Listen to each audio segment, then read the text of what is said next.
I'm so sorry about that. Hello everybody. Welcome to the stream. I'm very nice. Oh, dear me. I literally started the stream, then I had to leave. And I forgot to stop the stream. Absolute scatterbrain. Oh, dear. At least got to listen to that very nice music. Very nice music.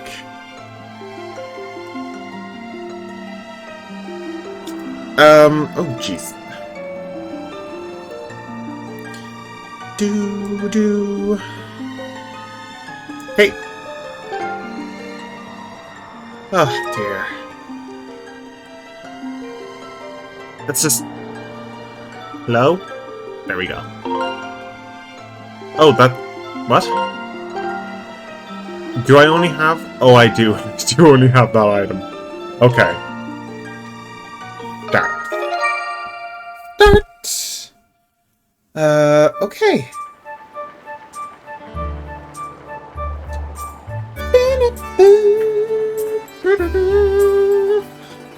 Okay, so welcome to the stream, everybody.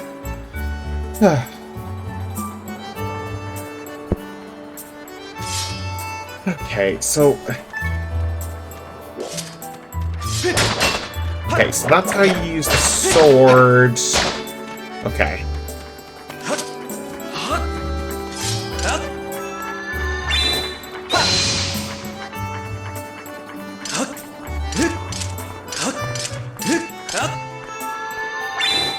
Okay. Right. Let's just go. Let's just go. Okay. Let's go.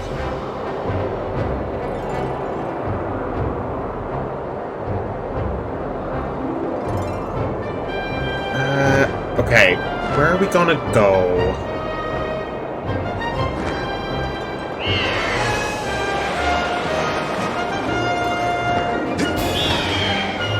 Okay. Now, what is that? Oh, those are Octoroks. Anything else around here? I don't see anything.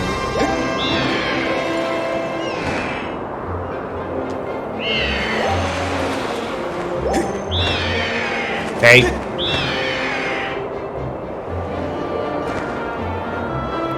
Fly! Fly, Link! Okay.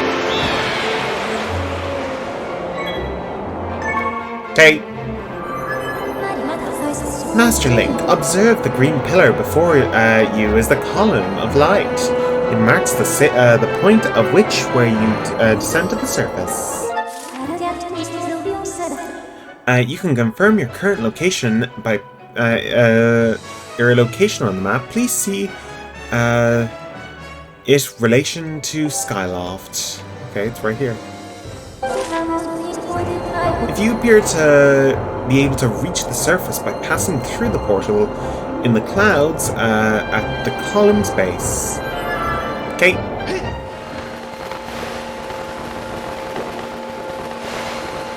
Okay. Shit.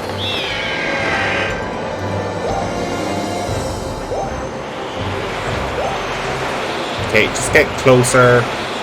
Welcome in up! Welcome in! Hope you're doing well. Hope you're doing well.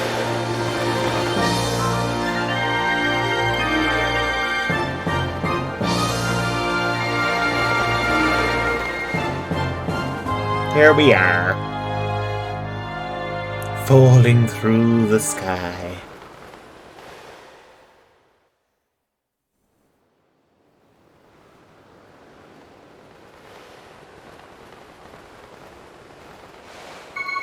Oh! There we go. Very nice.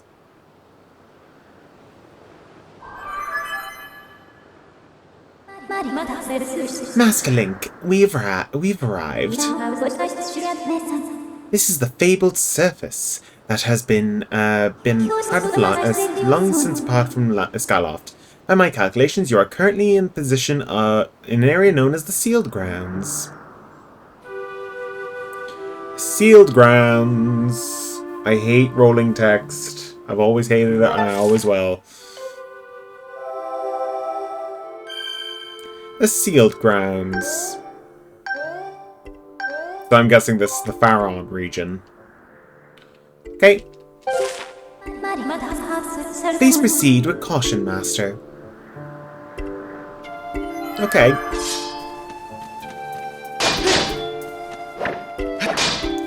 Right, so...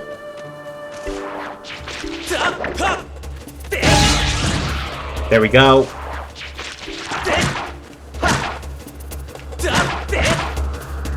Boop. Very nice.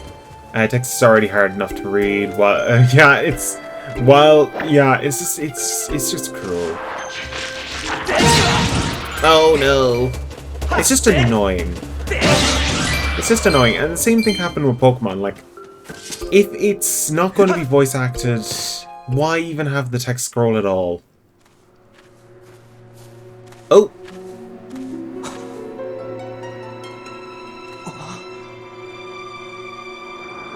What's going on?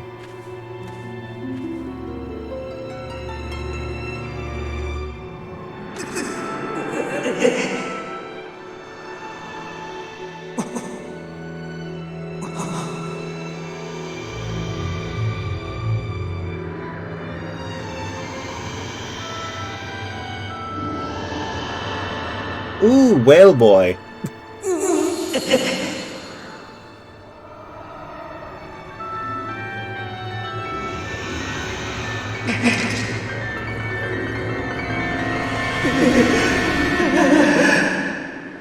Whale boy. Welcome in up! Or welcome in, eggs! Welcome in! Oh. Welcome in.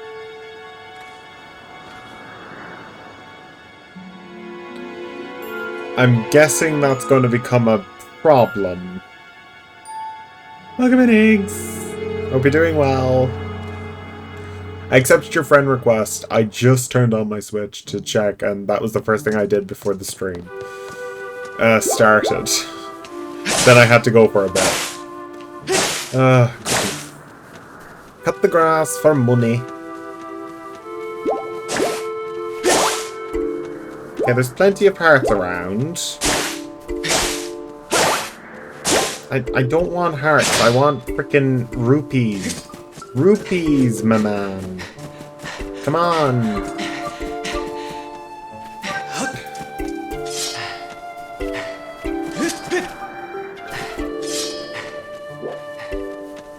Okay, I have to say one thing. I wish they had one thing. Okay, can we... Do we have to climb down and see what that whole thing is about? No, I just forgot, you sent me the request. It's the first time I've turned on my Switch in a while. Let's see what's going on down here. Young one. Young one.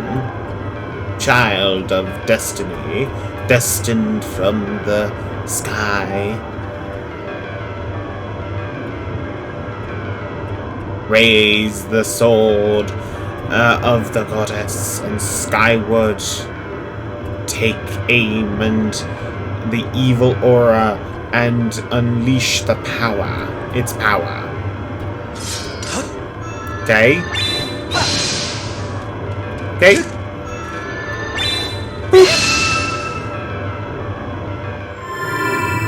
Wait, are we just unlocking this?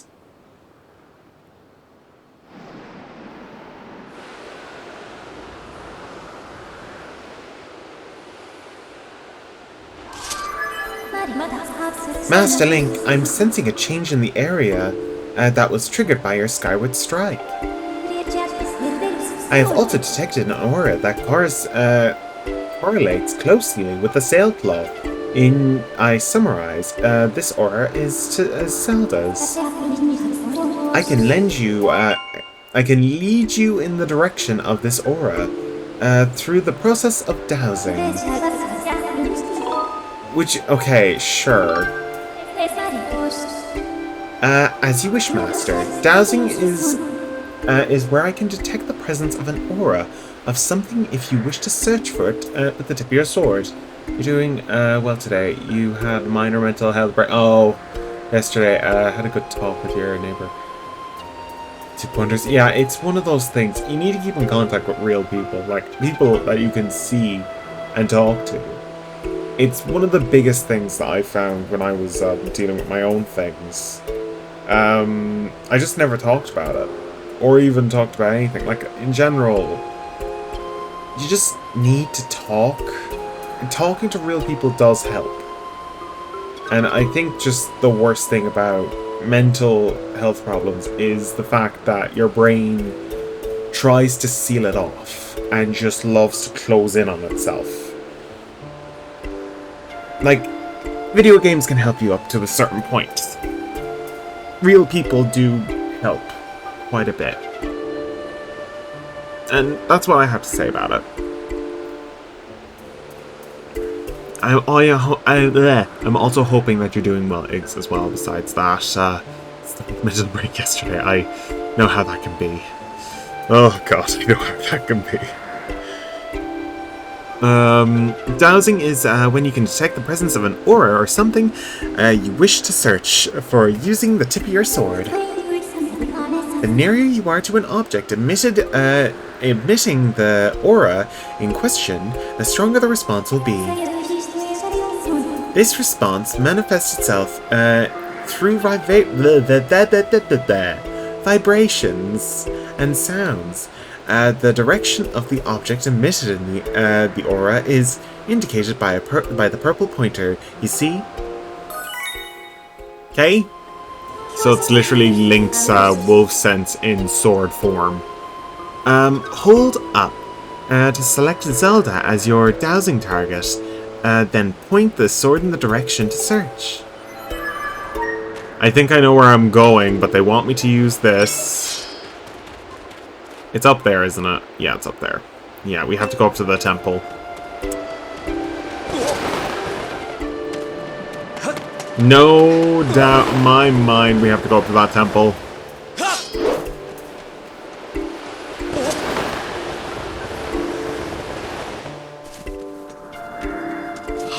It's here.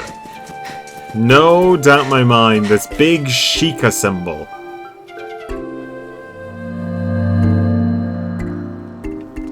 Okay. Open your doors. Big shiny door.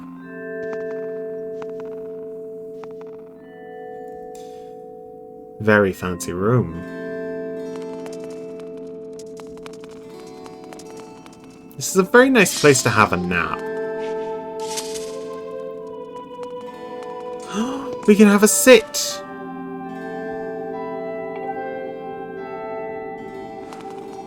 We can have a nice old sit. Destroy all these pots. We got rupees for it. Okay, that's bird statue. Link always looks so angry when we have the sword out. This statue has offended me. Okay. Oh, hello. Hello, old woman. How are ya? Oh. Ah, the one traveller descended from the clouds above. I welcome you, child of faith. Fate. Tell me, what is your name? Link. Ah, good. Very good. I sense you have already gained control of your sacred power that fills your sword when pointing skyward. The skyward strike is yours to command. It is proof that you are fit to bear the blade that you carry, the goddess sword. I have sat here for many years waiting for your arrival, all so that I could fulfill my purpose as your guide.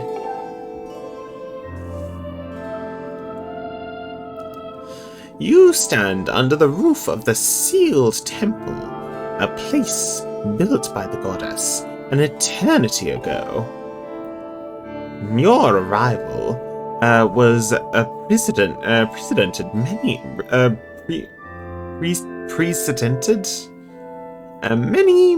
years ago. The spiritual maiden you seek arrived here shortly after you. Shortly before you, I mean. Oh my god, I'm going senile in my old age. Descending to this land in a shower of light. There's no doubting it. The gears of fate have begun to turn. Yet, all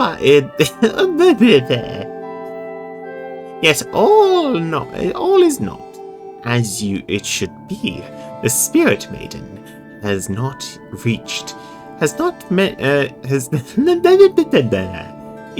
meant to reach this land in a manner she did. I feel an evil power working in the shadows to moves to warp the destiny of which you two are a part. Link, you are... I'm having trouble with this voice. Link, you are concerned for the spirit maiden. You seek her whereabouts, yes? That is understandable. For now, you must focus on moving forward. That girl has her own purpose. She must pursue, as do you. She set out to Faron Woods to discover the destiny for herself, and you must follow. Show me your map. Okay, Faron Woods is actually in this area. I thought it was Faron. The X upon your map marks where the path to Faron Woods leads. You will be traveling in an unfamiliar land. Many monsters have settled here,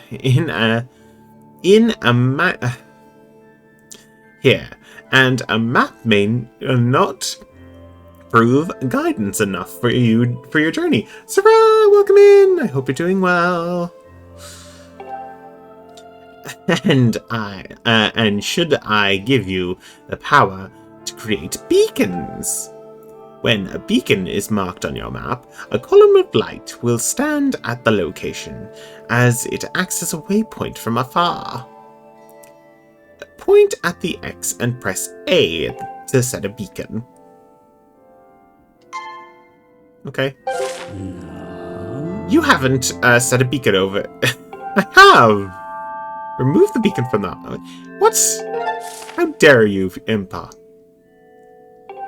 Okay, fine. I'll move it. Okay, remove.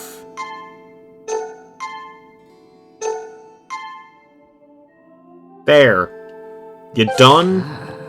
Though you cannot see, Okay. Okay. Now go! You must head to Faron Woods and chase after the Spirit Maiden, the one called Zelda. On your way, take the contents of the treasure chest within this room. What find will prove useful on your journey.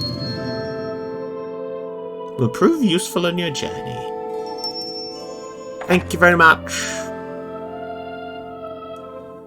You are ready. Leave through that door before you and head into the woods. I wish you safe travel. Know that all questions you have now will be answered in time. For now, Link, go bravely. Okay, I want to check something, because what is in this room? What? There's like a gap. I want to see what's in here. What's that?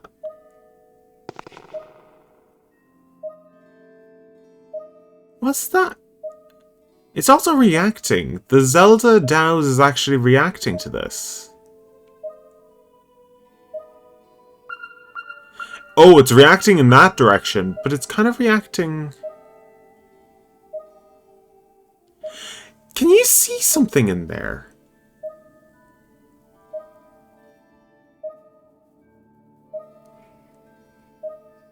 There's like a crystal. There's like amber there. You're doing well. You had some breakfast and you finished your tea. Very nice. Well, can people see something in there? I'm very suspicious of that room. Reminds me of the crystals you hit with your sword. It's interesting. Like, there's just a room we cannot access. Grab this. Ooh, we got a revitalization potion. Oh, so we have another bottle. Very nice for it to give us 2 potions. So we actually have 2 bottles now. We've got pumpkin soup. Oh, it's cold though. No, it's cold pumpkin soup. That sounds so depressing.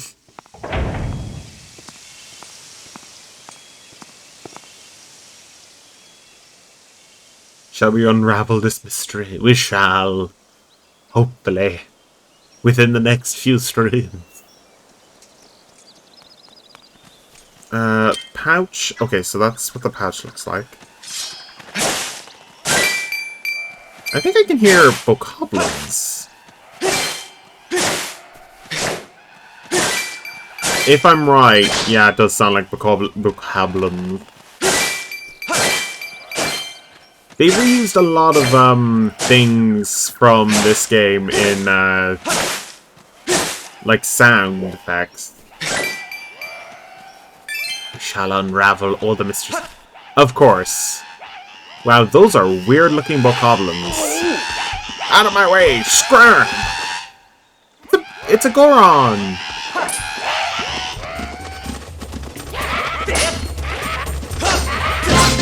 Okay.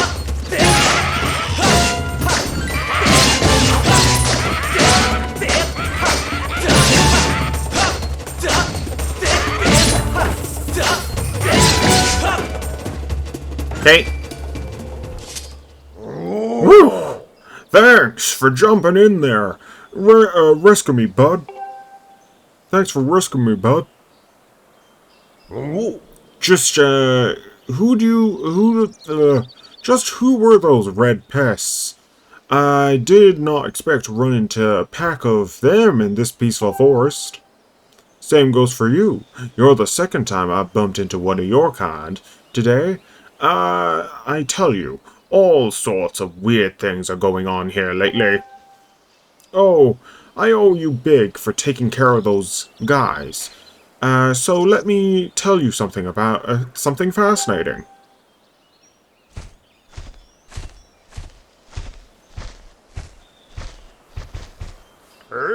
Hey, bud. I'm, Goriko, the Goron. I'm researching ancient history of these woods here. In a long time, your English is, no good today. You're just, for a tea in the kitchen. Oh, goodness. Hey, but, according to the ancient text, there's some kind of place up ahead called the Isle of the Goddess, far up in the sky. Apparently, these old statues serve as landmarks for traveling up to the sky, or down, from the Isles of the Goddess. If you find one, be sure to examine it, to keep tabs on the number of landmarks. They are rumored to be quite useful. Supposedly, the statues are special, as it is said that it has the ability of activating all other statues. The whole thing sounds a bit crazy, I know, but I, for one, believe it's true. Otherwise, why would all these statues be all over the place? It's a real head-scratcher, bud. Makes you want to know more, doesn't it? Not really. Not really. Yeah. Ah, sounds like a fellow connoisseur in ancient cultures, huh? Alright, bud. You had better brace yourself because I'm about to blow your mind. So, get this. People actually live in this island in the sky. This sky island. And they get around by flying on the backs of huge birds. Are way bigger than birds down here. Up there, everyone reveres the goddess, and the residents of the islands in the sky live in perfect society, totally free from conflict and unhappiness. Not only that, but from what I can tell, their civilization is way, way more advanced than ours down here. But it does not even stop there, bud. The Isles of the Goddess has even more stuff to marvel at. There's a place, the place is crafted by the goddess herself, so figures that it's filled with wonders we do not have here. The buildings are made of gold, an endless spring of mystical water feeds the river through the place. One sip of that stuff and you live forever. The trees are heavy and plump with fruit. Cures all diseases, and fields are crowded with pumpkins that are never rot. Magic wildflowers bloom everywhere. The weather, oh the weather, bud. It's not too hot, not too cold. No chances of sweaty heat or in this garden paradise. That is the Isles of the Goddess. Amazing, right? Wrong. It's beyond amazing. Do you want to hear more about it, bud? Don't you, bud? Oh God, I want to allow him to be like. I'm one of those people who would just allow him to talk all the way through his whole. Oh God, I'd be here for the next hour talking if he was. Nah, sorry. Oh, that's so bad. I was hoping to tell you more, but I guess you can wait.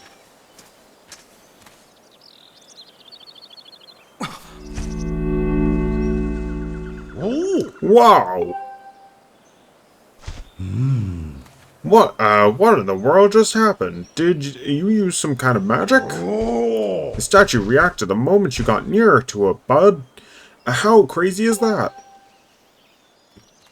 So, you can return to the Isle of the Goddess through that method, but if I do this, there is another way. Okay. There is another way. Options.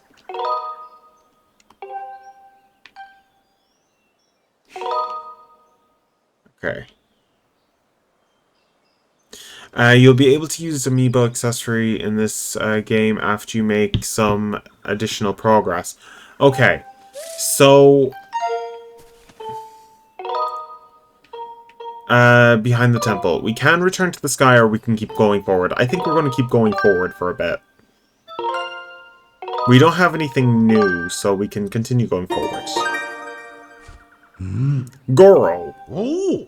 What was that? Oh. That statue reacted to you, and what did you do? Come on! Do not make a big guy beg. Have you got... I've got to know! I will help him. Hey. Okay, find out. Okay, he's not gonna... We're not gonna be able to tell him. Okay, just cut all these. I'll need rupees in a little while. Knowing Zelda.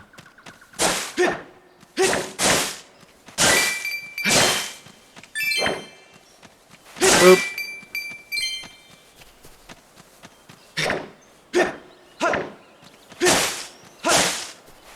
Cut all of them.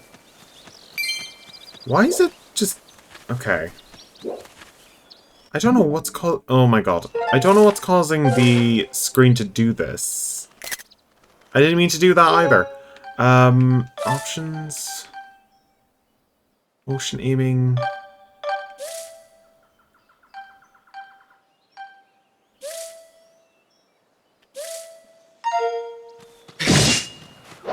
Oh god.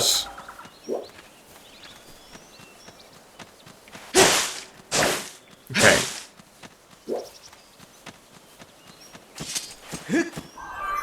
Oh! Master! Now that you have assessed the stone statue, you can return to the sky at will. Furthermore, by using a certain amiibo figure, you can return to the sky from anywhere on the surface and come back to where you'd left. Please call me anytime you want to use that amiibo. You can also enable and disable it in the options. So we need to call her. Okay. Now let's just... Never mind. Never mind.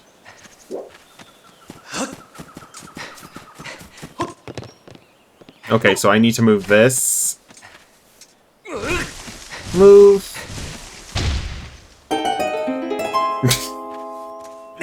Least deserved. Least deserved. Master, you have entered Faron Woods.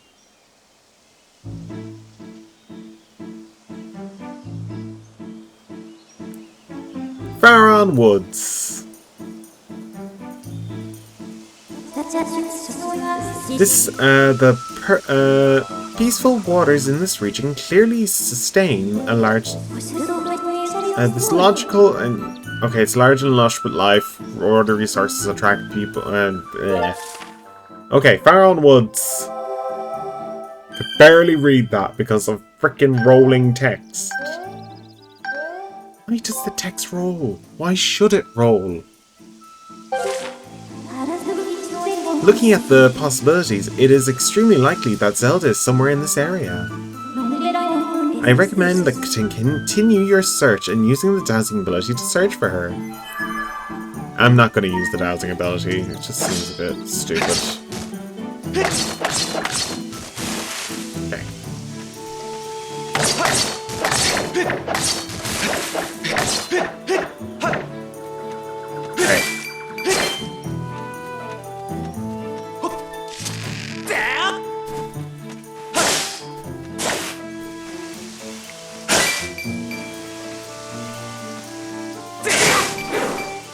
Okay.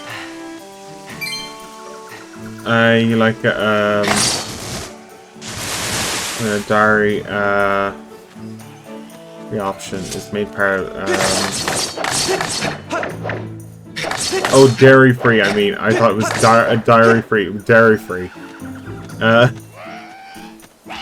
Oh.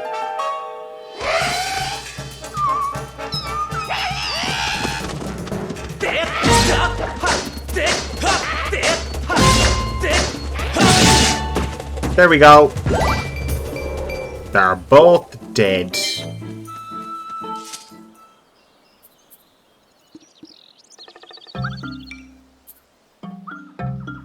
Is this the Kokiri in this game?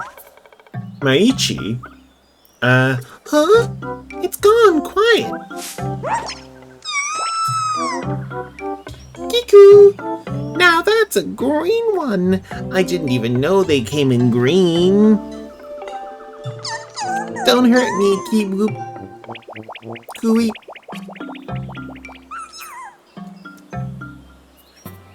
Okay.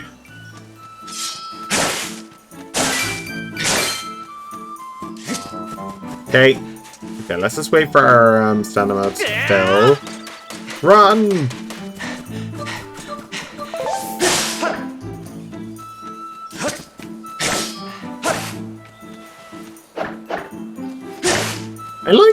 I love the design of this world. It's very nice.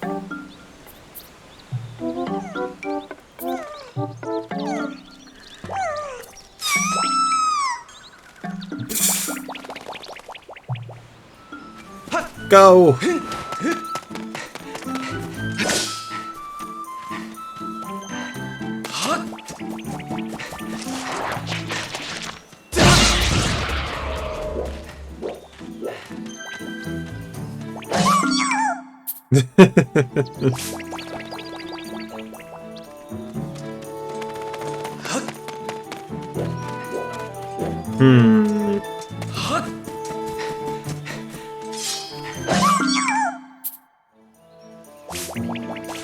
Okay, let's just keep on scaring him to go forward.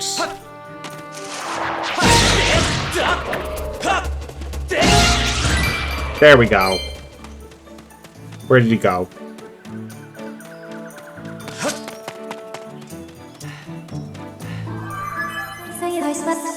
Have you detected an exceptional strong dowsing response in this area? You should continue your search in this vicinity.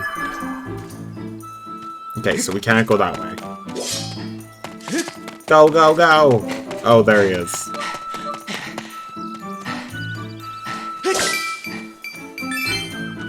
You realized that there was another game with where the Kokiri had that voice. Yeah, the thing is, the Kokiri themselves, they have different iterations depending on where they are. So, like, I'd say this is an early iteration of the Kokiri. Then, eventually, they become the Forest Children. And then they become the Korok. See, the thing is, the Kokiri evolve over time to match their surroundings. And in the case of this, it's a hostile time period, so they've evolved to hide in plain sight. Even though they're not very good at it. It spotted me again! Beep! Huh? You don't want to eat me, Keep? And come to think of it, why did you fight off all those red monsters? Gooey, I'm Machi. I'm a Kiwi. You seem okay. Even though you're scary, thanks for helping me. That's weird, Cooey. Kiku? A little while ago, I ran into another funny animal like you. But what was that? Was that one a girl? Zelda. What? What's a Zelda? I don't know who this girl was, Cooey. But she seemed, she was in a bunch of trouble when I saw her. Back of those mean red monster guys were after her, Queep, but she escaped. The Kiwi Elder,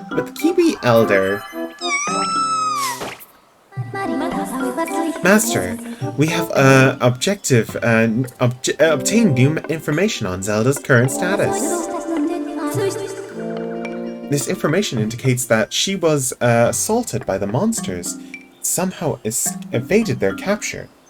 However, I infer that she is still in significant danger. I have marked the position of the Kiwi known as Machi. Please confirm your current location. Furthermore, my analysis suggests that Kiwi most likely produce a false positive dowsing reaction due to the previous direct contact with Zelda. Using the hypothesis, I theorized that there is an 85% chance that the Kiwi Elder will also generate a dowsing reaction of the same reaction. I propose that you continue dowsing to search for Zelda. He does not like Fi. You really spook me, Key.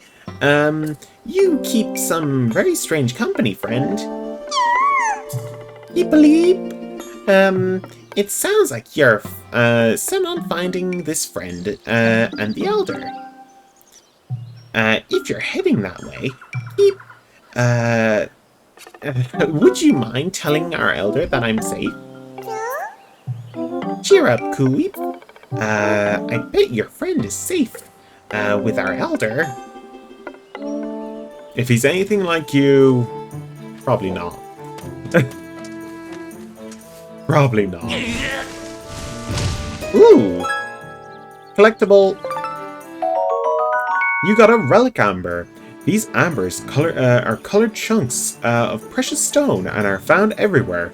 No one knows where this strange shape comes from. It's a Magatama shape. I only know that because of Ace Attorneys.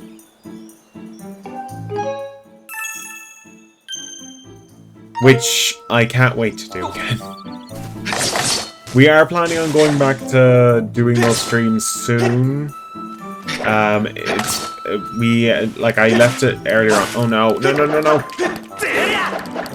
We left it before because it just didn't work out for our schedules at the time.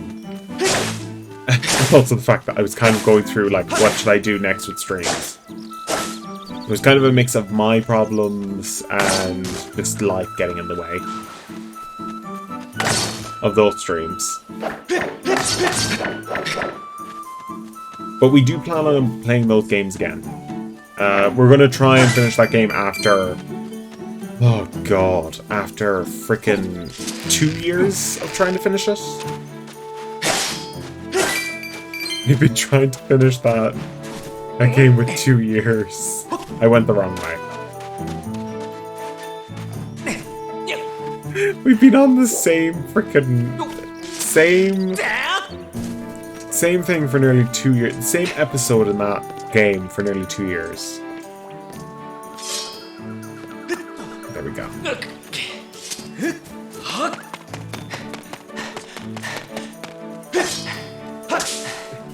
That's called being stuck like hell.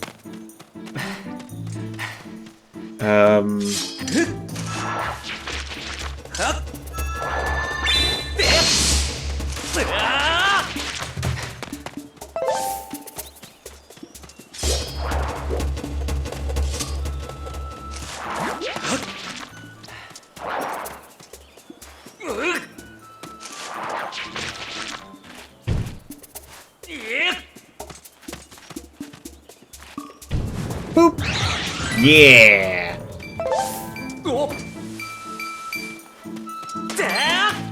Get it. Crushed him with his own thing.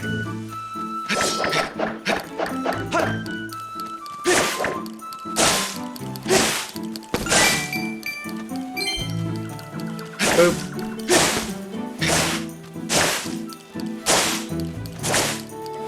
Ah.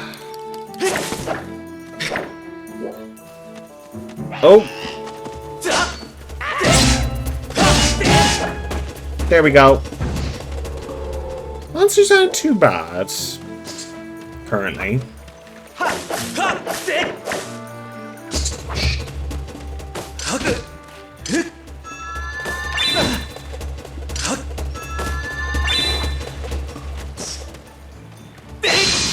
Ah, crap.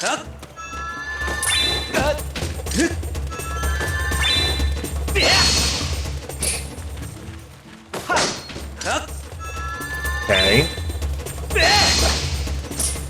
Damn.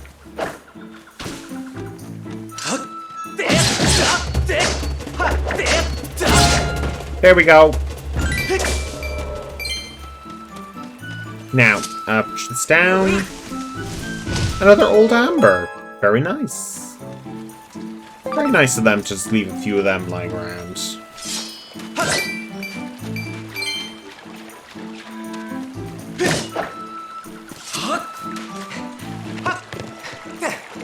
What's up here? Doesn't look like anything of use currently. Okay. Waiting.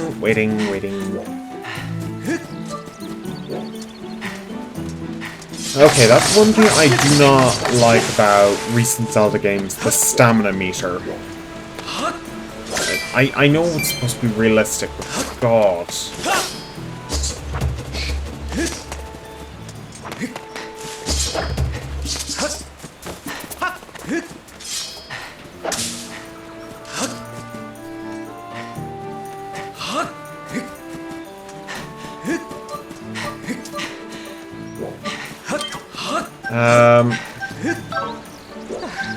Okay, I forget how you roll in this.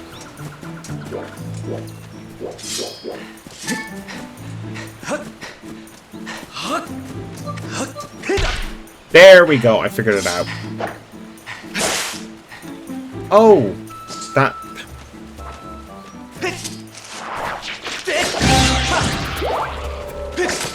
I wonder where their leader is. I wonder where their leader is. I wonder.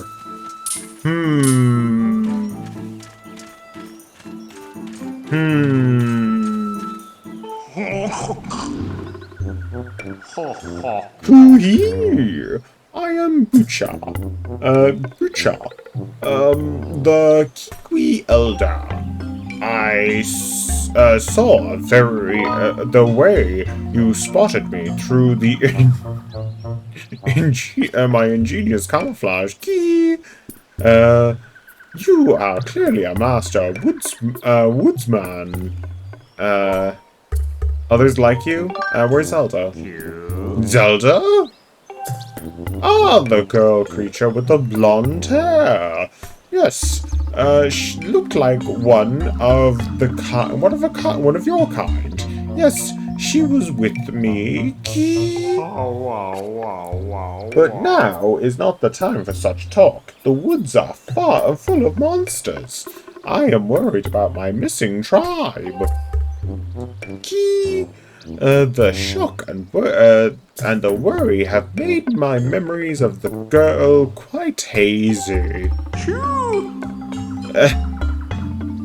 What do you, what do you say? What you say you met some of my people? So much you say, huh? Ah, but the monsters are still lurking in the forest. But don't dare leave, I don't dare leave this spot. Kiki are still unaccounted for. Could I ask you to search for them and make sure they are safe?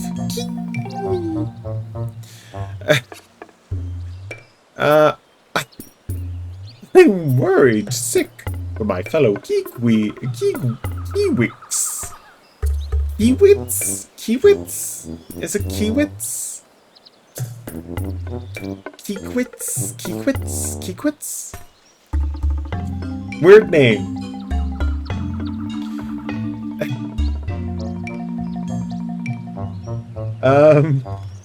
If you could calm my fears, I might be able to remember more about where the girl you seek went off to. Learning that Zelda is no longer with Kiwi Elder is an unfortunate setback, but he must still have useful information. Taking account and calculating an 85% possibility that the quest will be aided if you find the lost Keekwigs.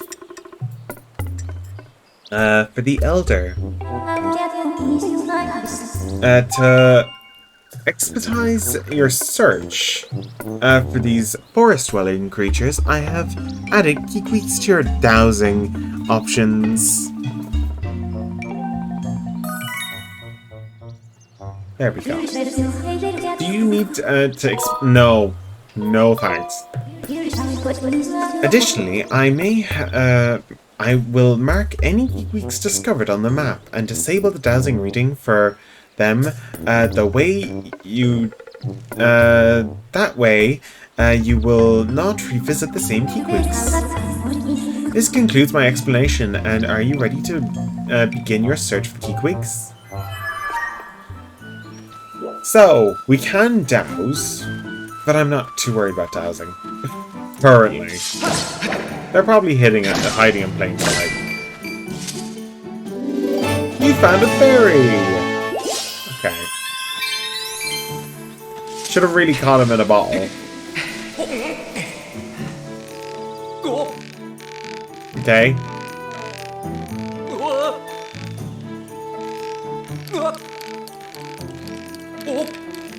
No. No, no! Shit. Okay, so that one just turned into... Okay. Let's go find some Keekwigs.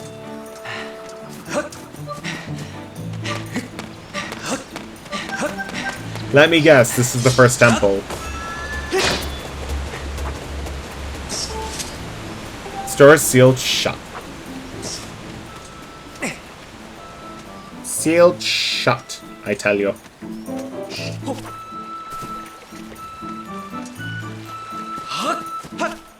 Ah, crap. It's sealed shut, I tell you. That's one thing I'm probably not going to like, is the fact that running is going to be just that.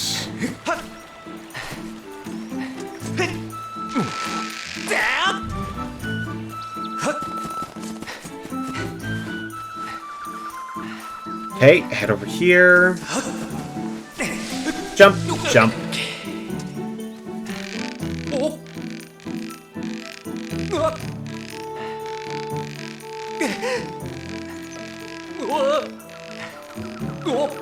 Okay, keep running.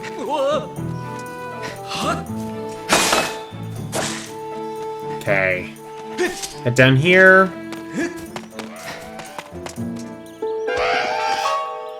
Looks like a boss one. Okay.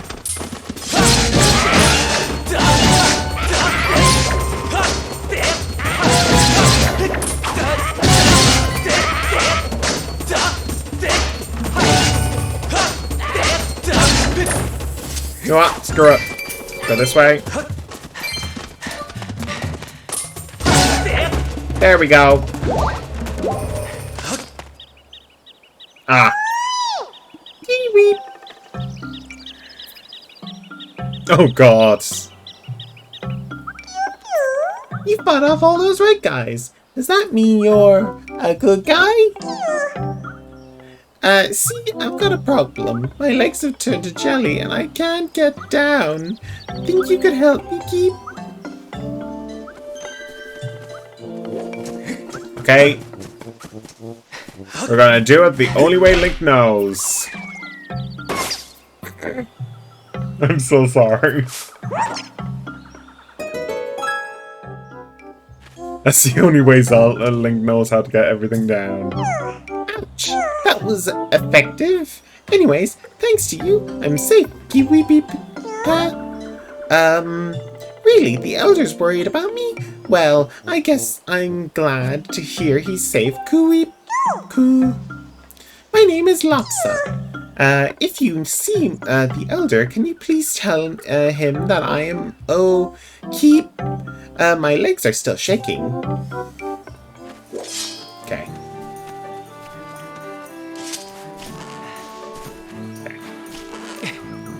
Okay. 2. Jump. Grab onto this. Push. And I guess... Oh god, it's one of those crows.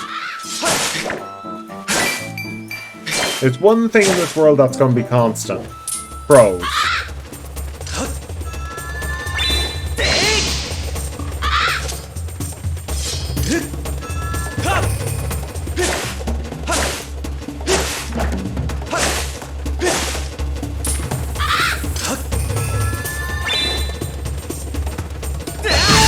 Yeah! Got him.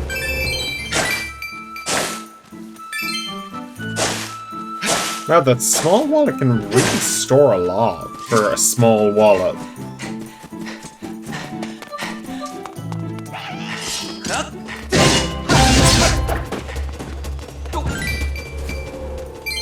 Doo-doo-doo! Okay, let's head up here.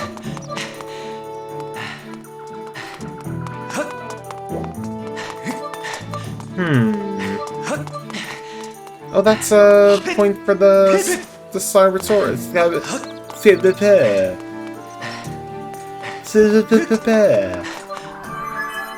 Okay.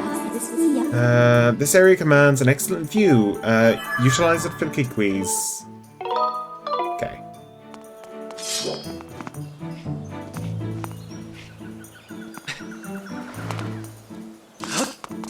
Okay.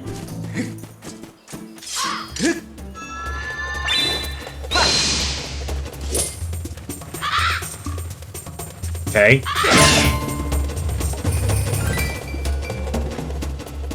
Blue rupee.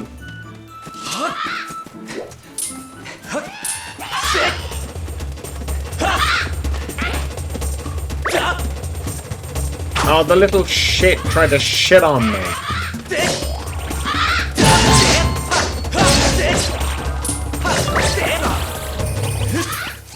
Ooh.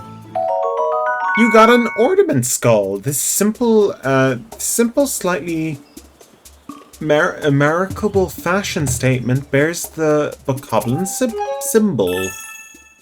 Very nice.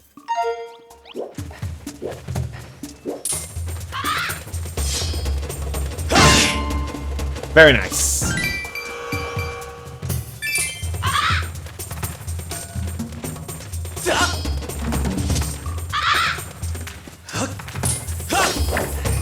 Come here.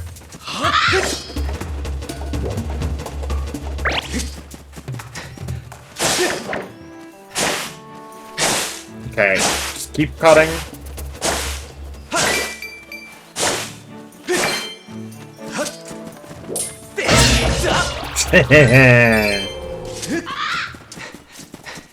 The crows from Majora's Mask have really just...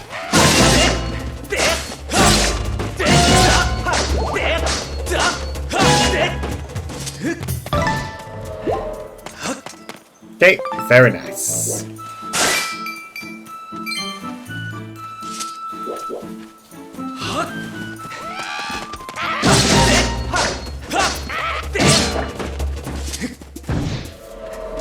Very nice.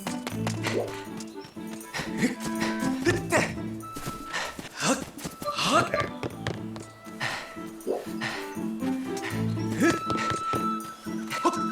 No!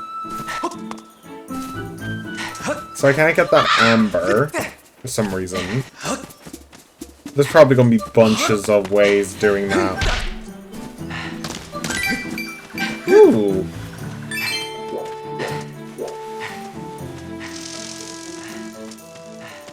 Probably going to be tons of ways of getting other things like that.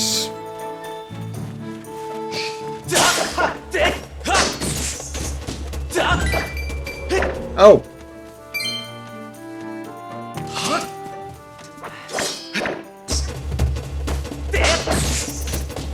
Nice! Ooh, thank you! Thank you!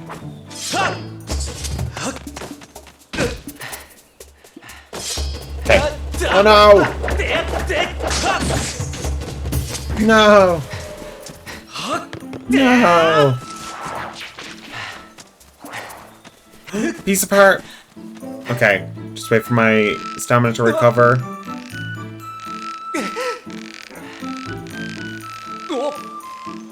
Link, for the love of God! The first piece apart! Very nice. Just 3 to go.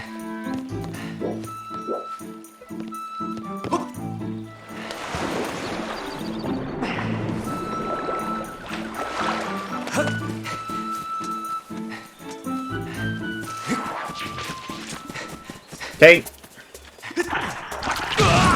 No! Why can't you just...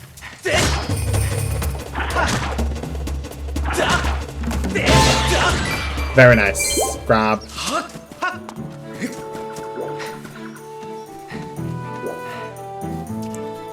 Jump across to here. No. Sugar. Sugar. I didn't go in here, did I? Because there's nothing there. Okay, I'll need the dowsing machine.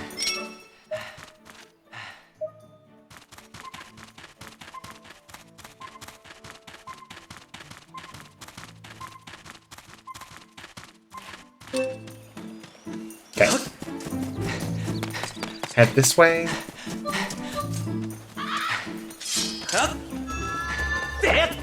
Sugar, I missed the frickin' bird. Hero of the skies, murdered by a bird. Clearly the way he was supposed to go.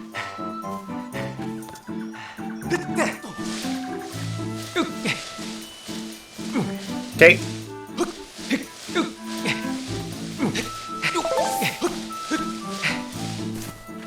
Clearly the way. There you are, you little shits.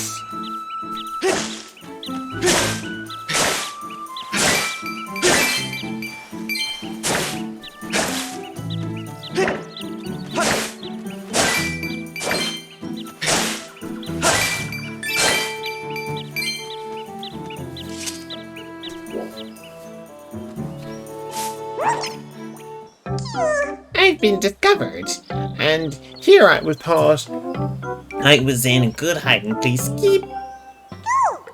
I'm Urla. I won't find. You won't find another Kikweep in the forest that's half as good at hiding as I am, except Elder, of course. Keep. Oh god, the Elder's not good at hiding at all. No wonder. Oh dear. You're probably better at hiding than your Elder, mainly because your Elder's huge. That's the only reason.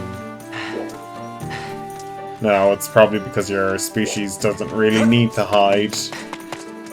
Because you're herbivores who don't have any natural predators, probably. That's probably why you've gotten so big.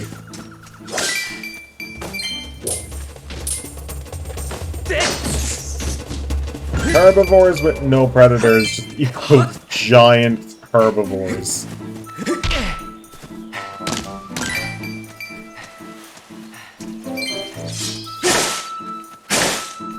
One of the biggest, like, problems with that is the fact that whenever humans find them, it just ends up being a horrible thing. After they find them. Oh, God. Luckily, we live in the Zelda universe. It's not the real world where a whole species got decimated because humans wanted to eat it.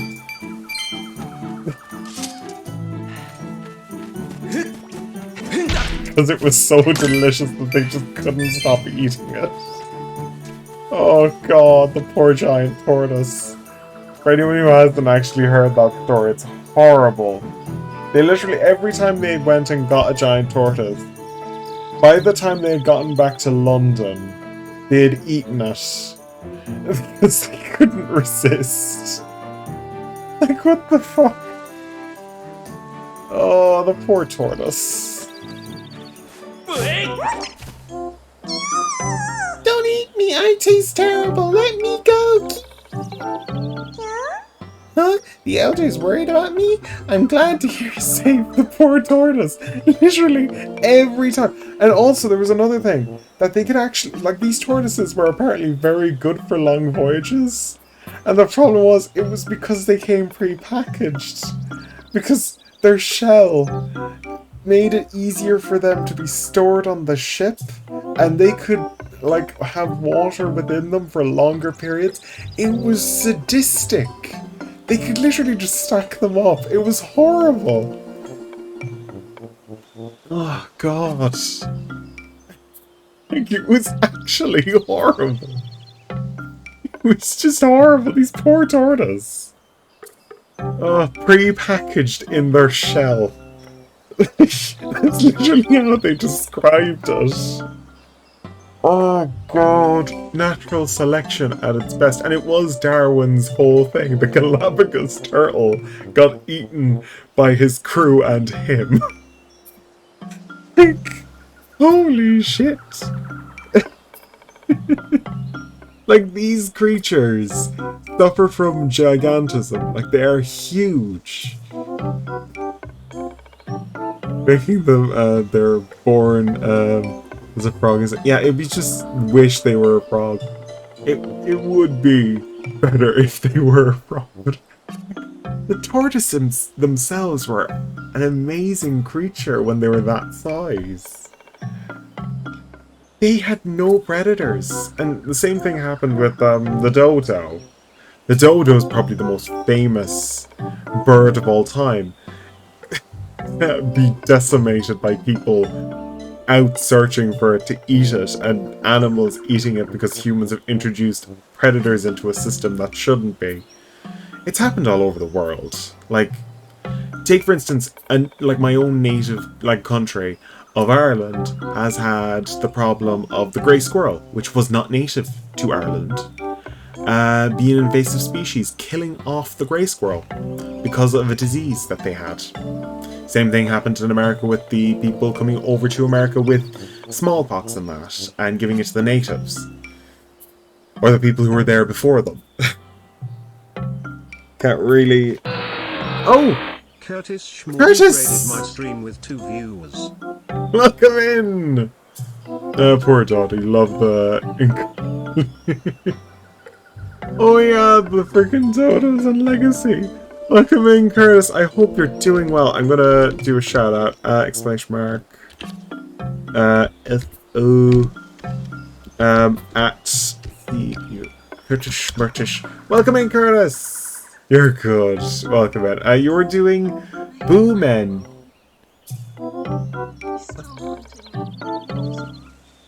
Oh no, Phasma.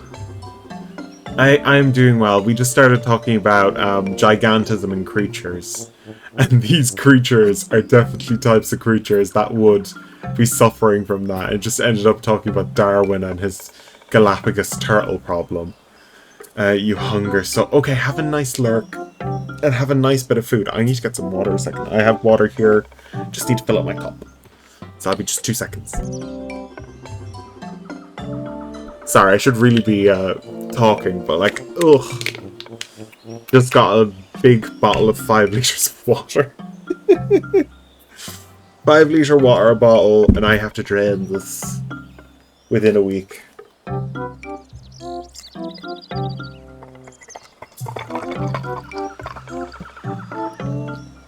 Oh dear. There we go. I always have iced water around whenever I stream. It's nicer. Oh dear. Well, it's changed from the odd fizzy drink to just water completely because I'm done with them. It's great for me. To be honest, I've been stupid with my water intake, and I just decided, you know what, 5 litre bottle of water, it may cost €2, which is overpriced, because I can get free water from the tap. Well, not really anymore. Water isn't free from the taps anymore. That's one thing I really kind of miss. So back in the early 2000s, in Ireland, there was no tax on water. And the European Union got very pissed off that Ireland was the only country in Europe that didn't have water tax.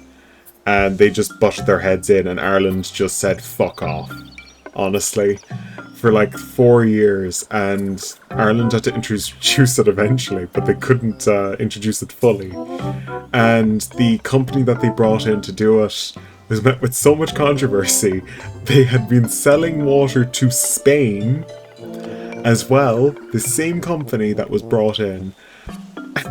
So Irish people don't trust Irish water, the company, and they don't even do a good job.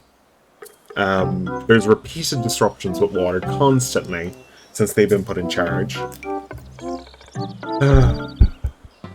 And we're a country with water falling out of the sky constantly. It's just stupid. This country's main weather is 85% rain. It's quite the story. Free water must have been really nice. Yeah, and it's also written in our constitution that the basic right of water and food should not be overpriced. And in the case of water, it was supposed to be really cheap. It is expensive, and it's just so annoying that we have to pay for it now. But only in Ireland, it's only if you overuse water you have to pay for it. So if you are constantly using a huge amount of water every day, and if you exceed a certain limit in your house, you have to pay that tax. I think it's like 100,000 liters or something. I don't know. It's a ridiculous amount of water you have to use. A ridiculous amount of water. But our farm exceeds it every year, so we have to pay for it. You pay by the gallon no matter what. Oh god. You should have seen the actual protests over that. It was so funny. Whenever an Irish comedian would come up and talk about it, it was always the same thing. Why do we need to pay for water? It's a basic right. It's written in our constitution. That is the basic right, and it shouldn't be done this way. And it's still written in our constitution. Our constitution is very odd because it was the first one of its kind. It was written, and most constitutions nowadays kind of follow the same suit, but don't. It's weird because the same constitution was written for Berlin and the whole problem with West Germany and East Germany. Before that happened, before the split, Ireland had the same constitution ready for a Northern Irish reunification and all this. The more you drain with showers, toilets, and etc., the more expensive as well. Oh god. I hate to have that. Luckily I don't need to pay for water currently since I live at home. But I do buy bottles of water because I'd rather still water nowadays. The quality of water in this country has gone down the toilet.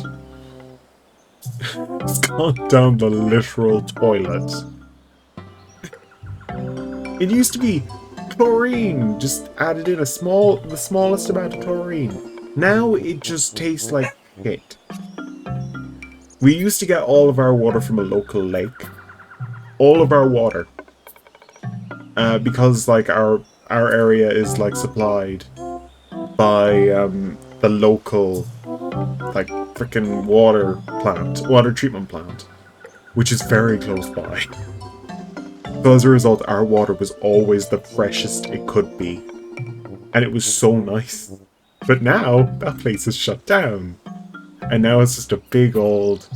No, it's a small location, but there's also a second one next to it, which is for cooling a coal plant that no longer functions because we don't use coal power. This country has been green since the 60s.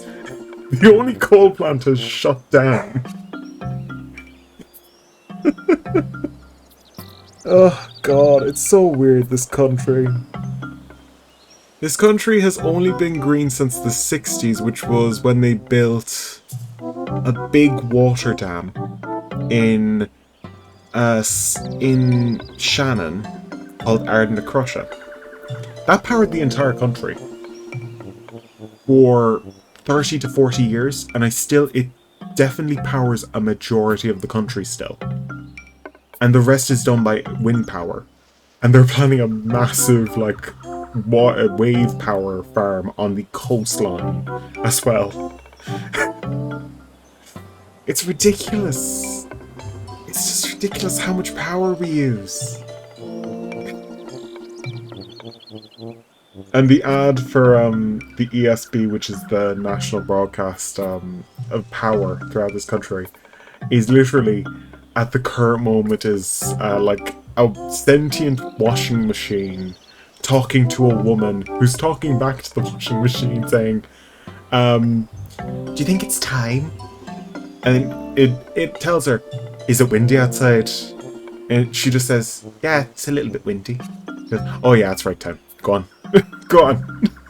It's such a weird ad. It's just a sentient washing machine talking to a woman. It feels like a fever dream. It was such an odd ad to see. But I've seen Japanese ads. It's just a sentient washing machine. I think it's a dishwasher. Or no, it's a... I think it might be a clothes, it might be a dryer or something like that. It's just ridiculous. It just feels like... But Japanese ads are definitely off the scale compared to that. Oh god, like there's so many weird ads. The one ad that always comes to my mind when I think about a certain event, when I had sunstroke in 2016. And this was pretty bad sunstroke. This was sunburn sunstroke, so there's like two different kinds in my view. One, you're suffering from heat stroke. The other, you're suffering from proper sunstroke, where your skin is completely burnt. And yeah, I look like a tomato on legs. When I came home, I was at the beach most of the day, and when I came home, I didn't realize I was outside for so long, because I went into a cafe for a while. When I came home, at like 6 o'clock on the dot, I was sitting down, kind of sleeping, and I was like watching onto something, and for some reason, I think I may have fell asleep at some point. I woke up, and there was just like a random movie playing, and I stood up, and suddenly, I was in a lot of pain. I had just felt every single sensitive point of my skin, of my upper body, just cry out in pain. And I just noticed it was exceedingly warm. It hadn't changed temperature because it was supposed to drop by like 2 degrees in the evening. And basically, I turned into... oh no, that's the really bad summer. It's a really bad summer. Like, I was still warm. And I noticed that there was actually a heat... Like, there was a little bit of heat coming off my skin as well. Because my palms weren't burnt. That was the good thing. But I could actually feel the heat emanating off my skin. It felt like my skin was naturally producing light and heat. It was so bad. I went into the kitchen and my dad and mum just looked at me and laughed.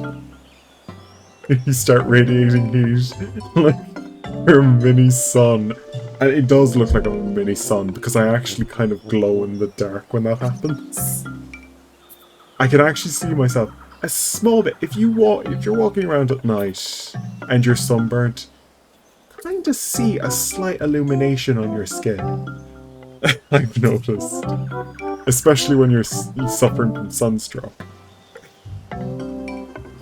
I went into the kitchen and my mom looked at me and she just laughed at me and she said, okay, sit down, I'll get you a treatment that my cousin told me to do.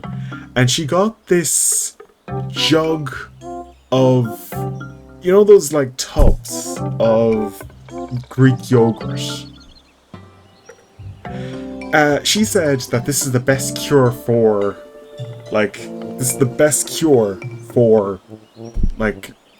treating like this. This is a dairy product being put onto a hot surface that was constantly radiating heat. When my mother came at me with that, I literally said, no, fuck off, fuck off, fuck off. And she just put it on me anyway. I can tell you what happened after that, and it was... Oh no, she made you into a salad. She basically just slathered it on my arms and my back and my head and my face. I looked like that ad that is selling yogurt. It was selling yogurt. It's a really creepy ad. It's just a woman covered in yogurt eating yogurt off of her head. Just covered from head to toe in yogurt. I've seen that ad before and it just always pops into my mind whenever I think of that. I was basically covered from forehead to waist in yogurt. And this yogurt curdled immediately. I am not kidding. It took 2 seconds for that yogurt to turn from liquid to solid. I had managed to burn yogurt with my skin. It was so bad, and the smell, and I was stuck like that for 2 weeks. Because my skin takes forever to recover. Oh god, I was stuck like that for 2 weeks. That's not even a joke. Because redheads don't recover that fast from like stuff like that. Like, I still have sunburn from last year.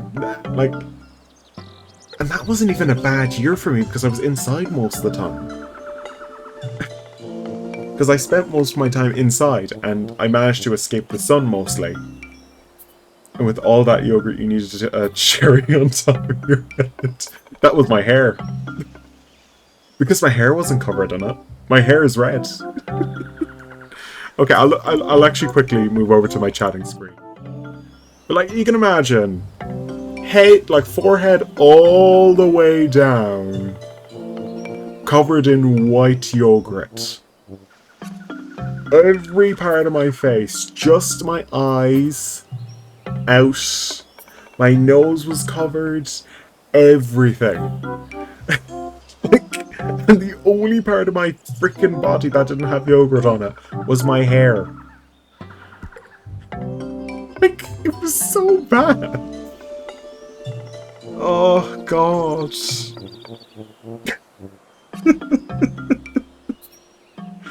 Oh, God. We should return back to this. I decided to go on a rant of something like that. Oh, my God.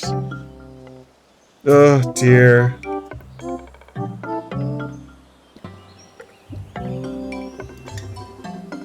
Oh, dear. Okay. We've been looking at this guy for a while. Huh. The Elder was worried about me? I am glad to hear he's safe. I am Olo. Other than the pain you went through. I was in pain. See, the thing is, as long as I didn't move, I wasn't in pain. See, the pain receptors in redhead skin doesn't exactly work the same way as other skin types. It's weird how to describe it. See, if you were to pin me with something, like a sharp needle, if I don't see it, it's very unlikely I will feel it. If you were to stab me, I would feel it, but it's something major has to, like, goes for a redhead. Like, we don't feel pain as well as others. We recover better from pain than we do from physical injury. It's just weird, like, I think it's just a background noise of pain that's, restricting that. Like, there's a constant small amount of pain. You have a high pain tolerance, as well. Maybe it's from that, probably.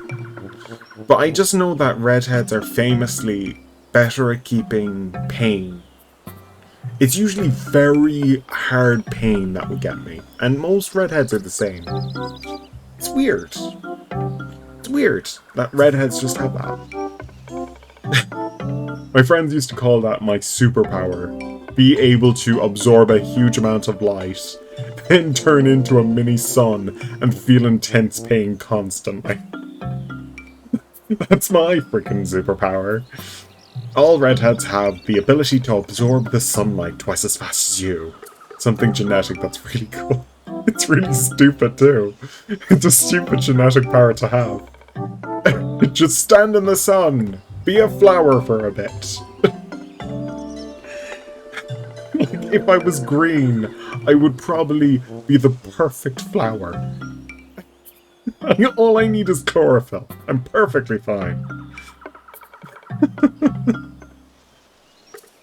Oh, God. Just be a flower for a bit, thank you.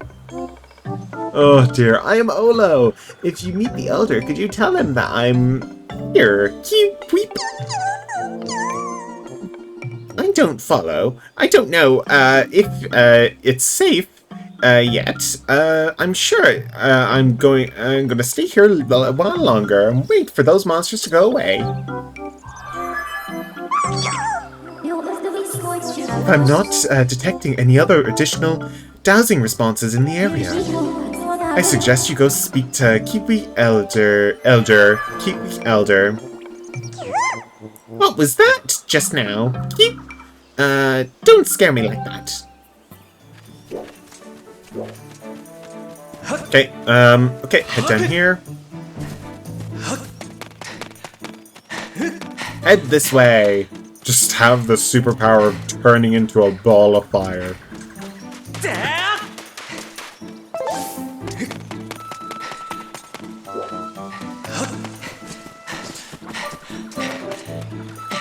I've always been in the opinion that redheads just have the terrible superpower. That terrible superpower that nobody wants. Oh, God. At least it's not the, At least it's not the superpower where you just have to deal with a really bad well, it is a really bad drawback. Oh yes, the non-drawback of being able to power a small heat generator. Just be able to produce a small amount of heat, like a radiator. Lovely. He's a small room. And only in summer. Unless you've had a very warm winter. So, so all my fellow geekweeps, well, and they have, and that has stopped me worrying. Ah, excellent. They know me too well. You remember getting burned so bad that you turned blisters on your shoulders, to go outside again, and when the sun hit them, it started to sizzle. Yeah. That's why the sun is just a horrible thing. And that doesn't take long for a redhead to do. Like, I can tell you that redheads have not got a good tolerance of, like, we are like a flower. We absorb light faster than any other skin color.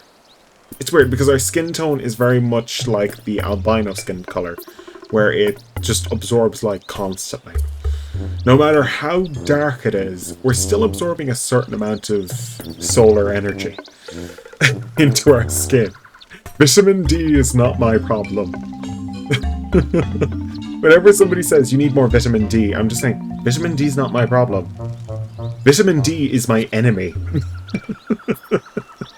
Vitamin D is the enemy. Like, I haven't suffered blisters in a very long time. Takes off, God chat as enter chat. Good day, team. How are you doing? Welcome in, 6TTV. Welcome in. I hope you're doing well. We're talking about sunburn. And the joys of being redheads. Being a redhead. Welcome in. I hope you're doing well. Oh, dear. We're just talking about crap at the moment. We're ignoring the story at the minute. Oh, you're beautiful. Thanks. Thank you very much. Thank you very much. And, oh dear. We're just talking about the most awkward subject in history. Sunburn. Oh, you're half African. So you don't have the horrible problem of actual, like, horrible sunburn. Oh, God. You can at least tan, or you don't have the ability to just turn into the depiction of a tomato. Like me. Just a small amount of sun will turn me into a slight tomato. The redhead sheep. Thank you very much. Oh dear, welcome in. Your chocolate brown. Ooh. And that's a really nice description of your skin tone. I call mine whitewashed white. More depictant of a wall. Oh, God. Well, not really white either. I'm kind of just red, pink. A little bit yellow, too.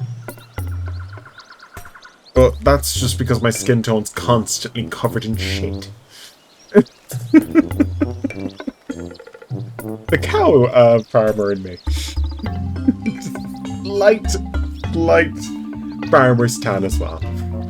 You think your foundation color, they call it porcelain for a long time. Porcelain. You're relaxing before your flight to Japan. Flight to Japan in Arvo today. Ooh, very nice. I haven't actually been on a plane. I wish I could go on one, but I just don't have the time nowadays. Oh dear. I'm enjoying this game immensely. I'm just like, I like just talking shit. Whenever I'm enjoying a game a lot, I just end up going on a tangent, and that's how my channel usually works. I should really add in, he may go offline. He may go off on a line. Oh, God. But I hope your flight goes well. Oh, goodness. It's saying, you'd love to visit Japan. You're following someone on Twitch vlogs. Tokyo. You've been traveling a fair bit. Ooh. I wish I could, because I just can't. I have too many responsibilities at home. Oh, goodness. I wish I could go to Japan as well. That's one thing I'd love to do. Just one trip to Japan. But, meh. It's probably not going to happen. I'm probably going to go to... I think I might go to London this year, but it's very unlikely as well. That's also very unlikely. Oh, dear. Okay, I better go back on story. That's why people are here. So my fellow Kiwis are well, and they want me to stop worrying? Ah, excellent. There, you know me too well. They know me too well. You only want to visit Europe in general. You haven't left the States yet. I haven't left Ireland yet, Sarah. The amount I've left. You're going to Tokyo, Osaka, Kyoto. Oh my god. Ireland, England, Germany, and France. A great group. A great group to go to. If you go to England, you have to go to Scotland and Wales. And if you come to Ireland, don't spend your time in Dublin. Just go to the West Coast. Just go to the West Coast. You're not going to get much in Dublin. You're just going to get the Guinness factory and the Spire. Not a good idea. Just go to the West Coast and go on the Wild Whiskey Way. You'll get more there. The Wild Whiskey Way or wherever you want on that lovely route. You hope your incredible trip sounds cool. What's Belfast like these days? Oh god, I don't know. I haven't been to Belfast in a long time.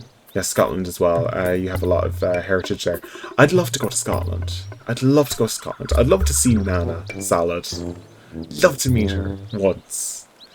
I'd love to meet a lot of the people that I've met on Twitch once. At least once. I've been to Belfast once in my life, and it was an interesting trip. Like, Belfast itself is the depiction of what Berlin was a long time ago because of the sectarian walls.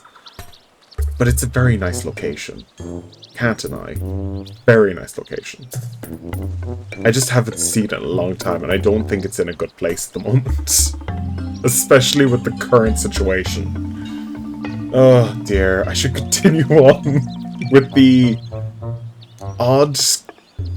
What are these creatures? I'm not really sure. They're Kokiri-like creatures. I don't really know what the Kikweets are. What are they? What are they supposed to be? You have a real talent for finding whatever is missing. I don't know who you are or what you've come from, where you've come from, but you have my thanks. I have much less worry now. I believe I just remembered where the young lady went. He really just towers over me. Young girl, Zelda was... that her name? Yes. It's all coming back to me. She said that she was she must travel to the temple, deep within the woods. Oh, I tried to warn her about how dangerous it is in there, but the clever little thing filled up my belly and ran off on her own, just the same.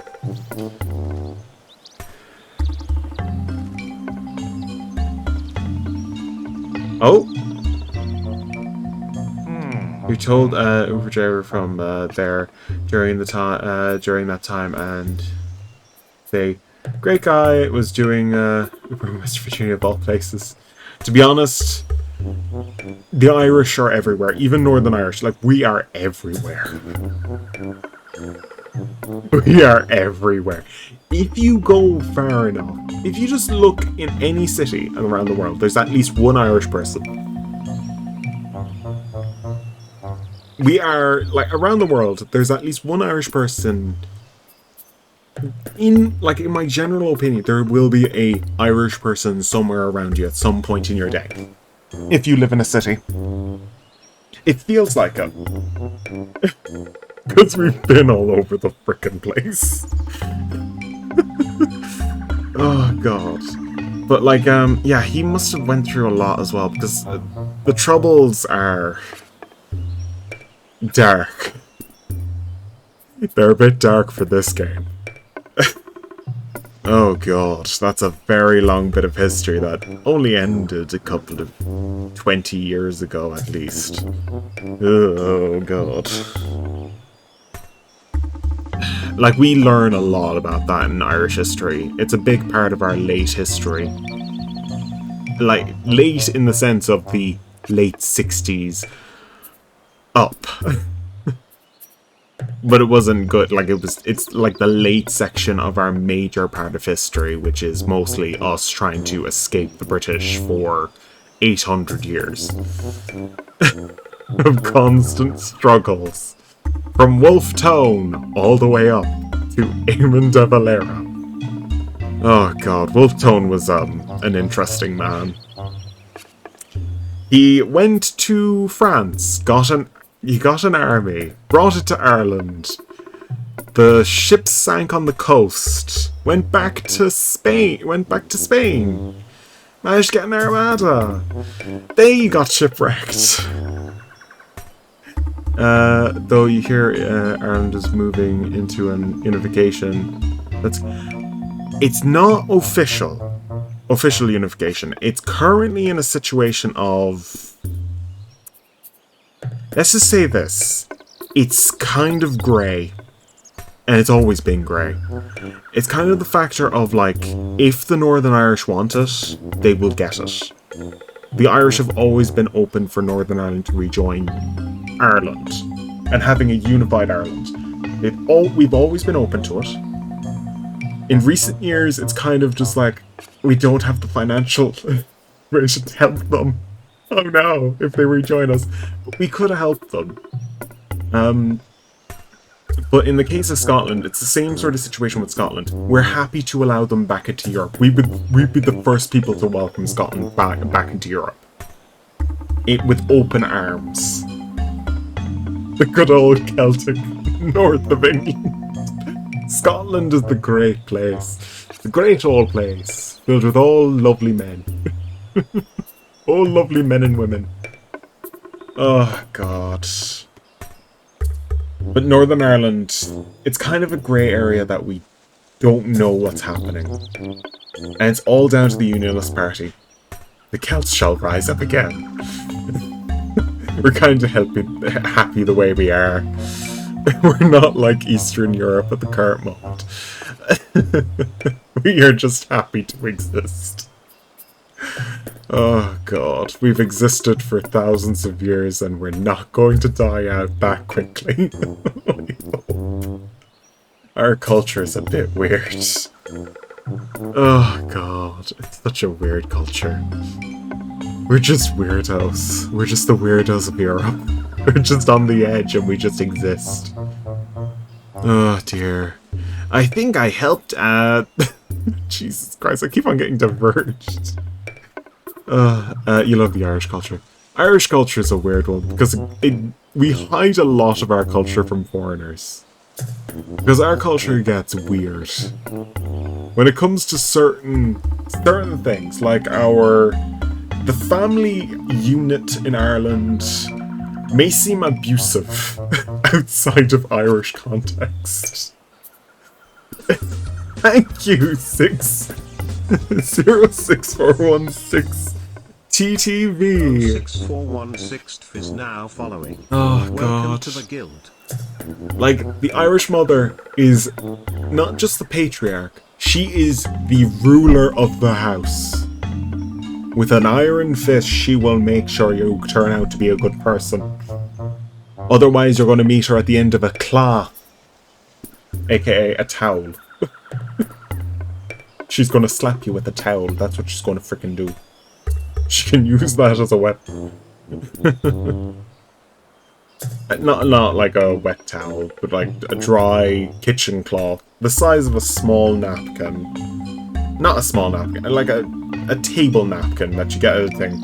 You've been around African parents a lot, so you know a little bit. Oh god, the Irish ones just. The term "I'm going to fucking kill you" is a common word. That's a common parenting phrase in Ireland. That's a common one. If you've done anything wrong, they will use that and they'll make themselves, in their pleasant tones, just say, "I'm going to fucking kill you." It is literally a thing that parents say. And I'm always like, wow, I feel so scared. Like it's a term for endearment. It really is a term of endearment. I'm gonna fucking kill you. Oh god. And then you have to go into the Irish phrases as well. Irish phrases are unique. Because we have a certain way with English and Irish that mixes so well. It just turns into, are you speaking Irish, are you speaking English? Please choose. In the case of like the word, the F word, a lot of people don't like the fact that people say fuck. In Ireland, it's taught to you at an early age because the word fuck is used very often. It's used at quite a young age because the term for word, fuckle, is fuck. Like, fuckle, which is the word for word. It's like a lot of curses kind of fall under that thing, but we also have to talk about like the factor that Irish language doesn't exactly see British people in a very good way, obviously. But it's obviously because of the history behind it. But like the word for British is quite mean. Just calling a person British in an Irish context, like with the Irish language, is it sounds like you're just referring to someone's ass. It literally, in modern English, it sounds like you're saying Burtox. It's called Burtox or something like that. It's really stupid and really mean. It's really mean, and I don't like it. I don't like it. I don't like saying it. I don't even think I'm pronouncing it properly. It's really mean, though. But, like, context really comes with everything. Like, old... And I have to say, like, the English are nice. The current modern-day English that aren't a part of the Brexit Party are lovely. They're lovely people. If you're a part of the Brexit Party, please leave. Oh, God. But yeah, that's just the thing. Like, Irish people love English people. We love English people. It's just when they're trying to murder us, it's not exactly easy. Oh, God. It's not exactly easy. Oh, God. Irish. Just Irishness. It's also almost St. Patrick's Day. Oh god, Friday, St. Patrick's Day. So what are we going to do for St. Patrick's Day? Oh god, I forgot about that. Friday's St. Patrick's Day. Shit. I didn't realise it was St. Patrick's Day almost. Oh my god, what are we going to do? I've also been talking to this guy for nearly an hour.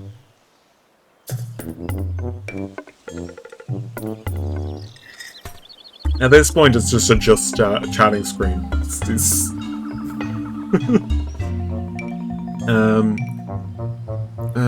opposed to Brexit. But unfortunately, being an Aussie, you thought you couldn't do anything about it. Don't worry about it. In Ireland, we just laughed at them when they decided to leave Europe.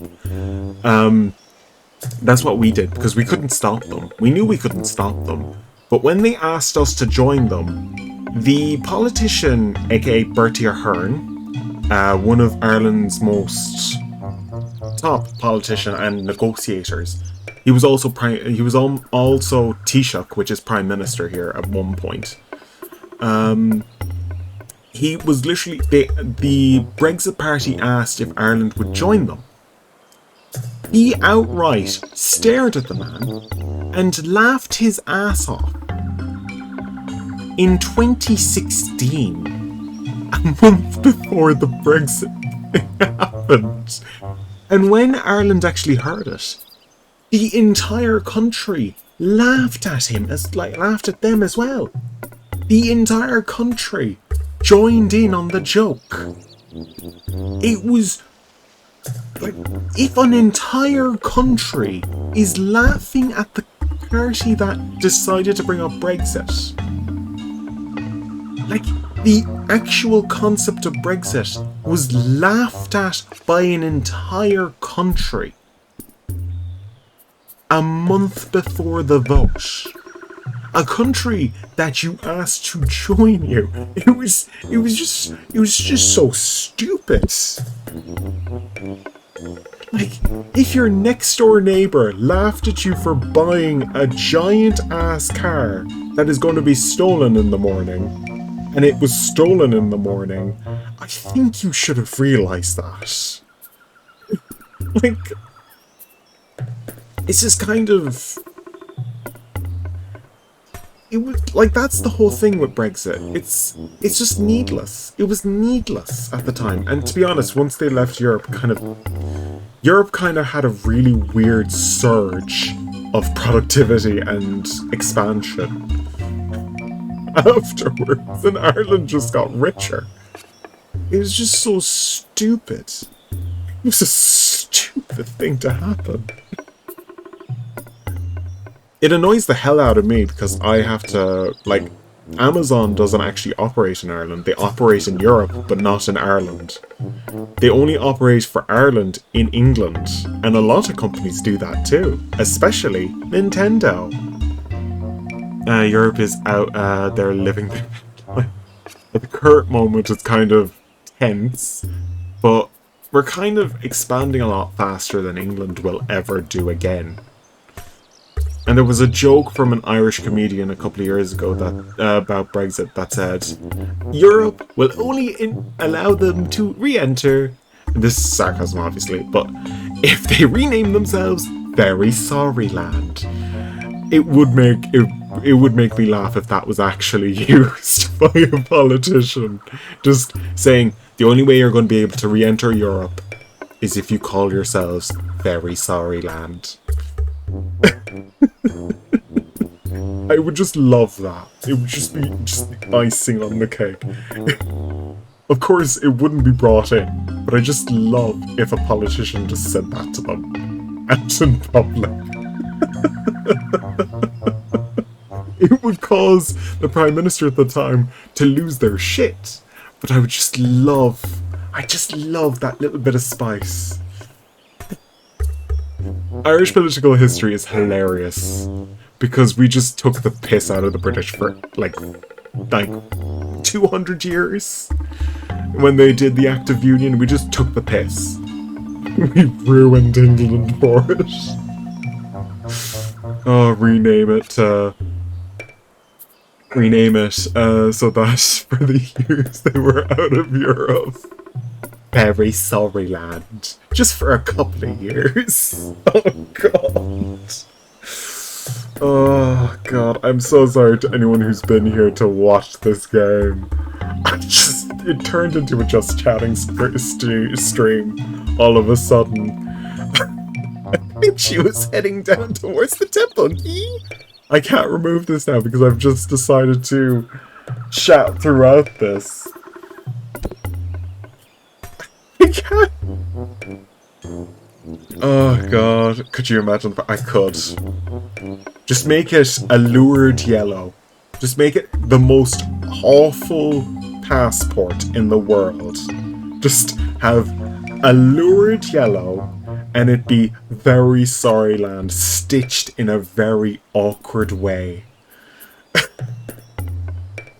Just have the most awful passport for all of this, because it would just be the perfect insult to that whole group that thought, yeah, this was the bad idea in the end. Like, they should have seen this coming. Everybody else saw it coming. Everybody. Not just like it was just like a small group of people who thought, you know what, we'll leave Europe. As a stupid idea. And then they finally had to follow through with it. Like, it was just so bad.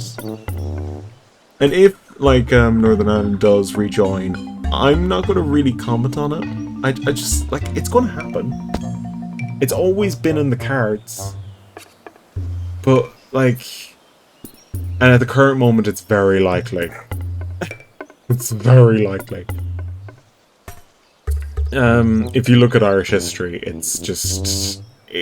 It's probably one of the most complex books you're ever going to read. Because if you jump in at any point, you're gonna not understand what's happening. You just need to open the book at the very beginning, which is way back in the 1500? I think it was 1500? And then it just ends in 2023, so it's a ridiculous book. It sounds like one of the Tories got drunk and said, yeah lads, let's leave the EU. Well, the Tories have always been a bit...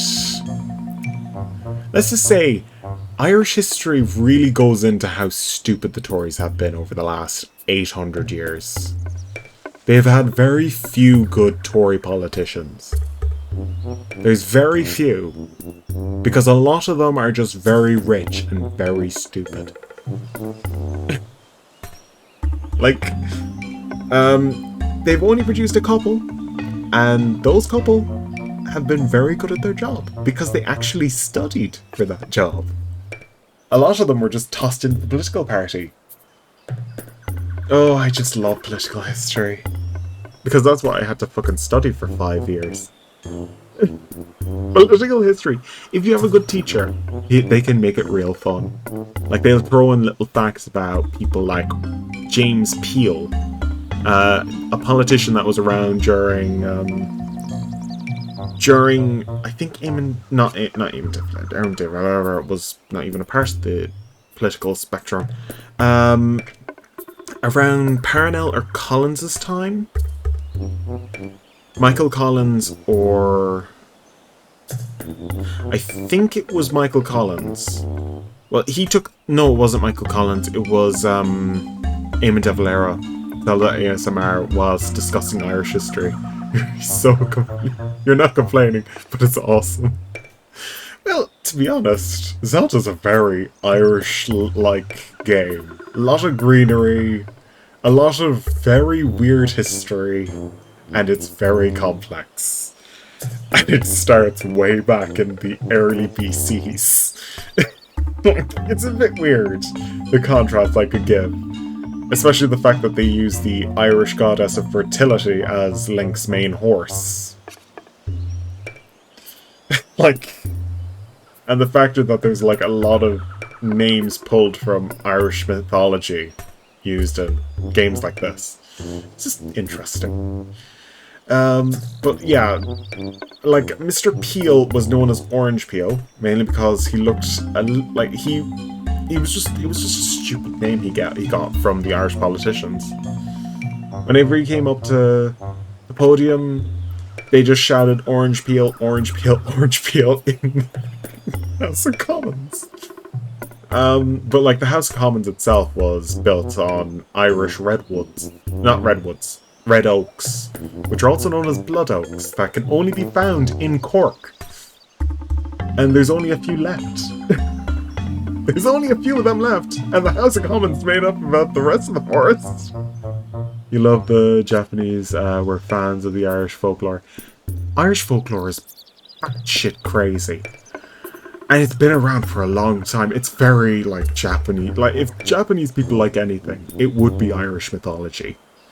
Like, one of our most famous stories is about a guy who got super knowledge from a fish. He got super knowledge from a fish. And it's basically Link. Because the entire story is about a guy who had pure blonde hair, was skilled with a bow and arrow, and skilled with a sword. His name was Cuchulainn. No, that was the other hero. There were so many frickin' heroes. Fionn McCool. Fionn McCool. That was his name. Super Fish Man. He was also leader of the Fianna, which was the Irish Army. Which was the National Irish Army from the early BCs. Like, and the Fianna were, like, apparently terrifying to a lot of other groups because they were very, very good at their. They were very good at murder. Very good at murder. Irish history is just weirdly insane. Irish mythology is insane too. Oh god, but we should really continue. Oh god, I think she headed down to the temple. But be sure to take great care if you follow her. This area is crawling with monsters. Ooh, I almost forgot. Just like me, that I'm playing a game. As a result of finding all my fellow Geekweeks,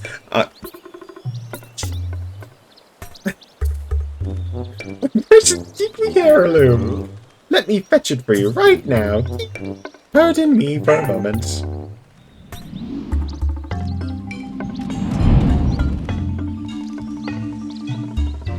Oh.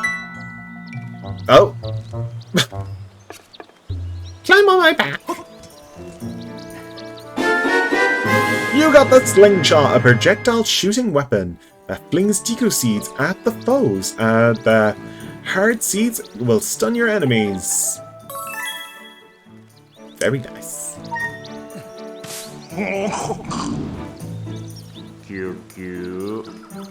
With that slingshot key, you should be able to find the path deep into the woods, where the temple is. Night Flap Flap, welcome in, Night Flap! Welcome in! Yes, that slingshot from, from his rear end. He just pulled it right out of his arse. Indeed. To start, why not trying to shoot that curled up vine over there? Press... I'll figure this out. If you run out of ammunition, grab some seeds from the fruit that grows on the trees over there. Now go find that girl. I'll be rooting for you.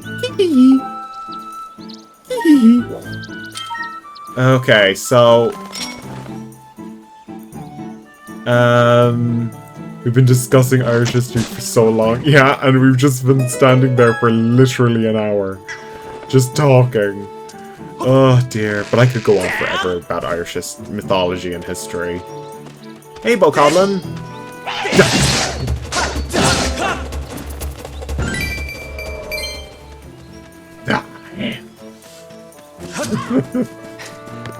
Okay, grab. Oh god. Please don't. You don't know much about. It's pretty fascinating. Well, Irish mythology is just. It's kind of a weird one because it would make sense if fantasy would use it more. I'd love if fantasy actually used it more, but to be honest, they've really like put Norse mythology through the mud in recent years. Well, not really. They've kind of just used it a bit too much. I'm kind of sick of Thor. He's been in everything at this point.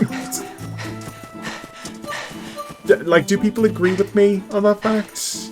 Like, Thor's been in everything. But that's kind of thanks to Marvel being Marvel.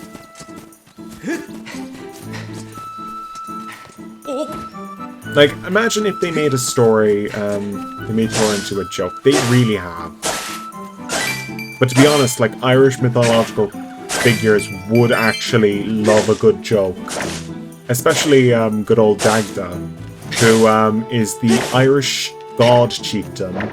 He's basically just an old man with he's just an old man with a beard, and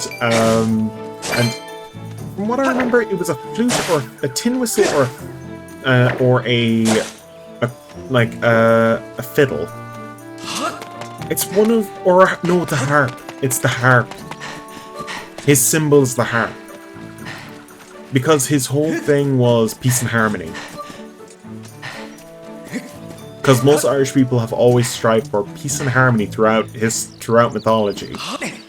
And I think he's just a guy who runs around being the bard. And I just imagine him to be a nice old man, not the dirty old bard we know from D&D sessions. Just a nice old man. He had a daughter named Erin, which is where we get the actual name of Ireland. We got some Deku seeds!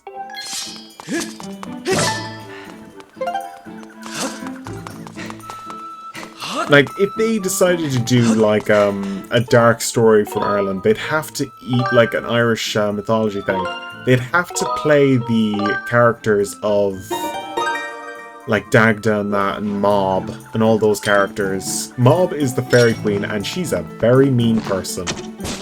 She's a very mean person. She's very mean. One of her people's favorite joke was stealing children. Just that was their whole joke. They just loved to steal children. But it was also it was superstition about people who had Down syndrome, which is actually very, very sad. I don't like that fact about Mob. I hate that fact about Mob. And fairies in general. That they kind of use that whole thing to point out flaws in people and just try and explain it through that method. Oh!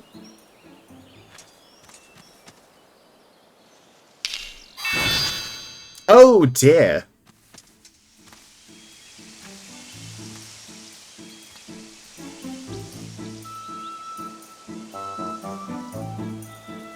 I could imagine, like, Mob being a fancy old woman who just loves to take the piss out of people.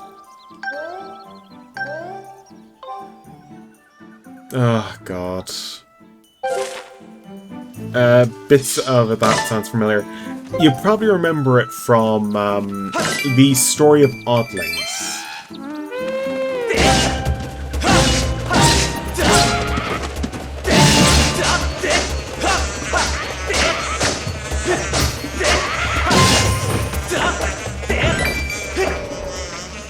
Sorry about if you played The Sims 3, you probably recognize a house in The Sims 3 Moonlight Balls. That there is actually a description of a house with a fairy and a child who's not a fairy. And then there's another family that has a baby that is a fairy. It's basically a story where children were swapped out for fairy children. Because fairies apparently wanted their kids to... Changelings as well. Changelings as well would be another thing. The changelings. which is basically what leprechauns did. We got some hornet larvae. The changelings. The tests to check if your baby is a changeling is to give them alcohol. If they don't drink the alcohol, they're not a changeling. Or to give them a fiddle, because all changelings want to play a fiddle. It's very specific. It's very specific, isn't it? Very specific decisions. Okay, yeah, your baby wants to play with a fiddle. I mean, children, just curious. But this is like if they start playing the fiddle exceedingly well. And if they did, they would just murder the child.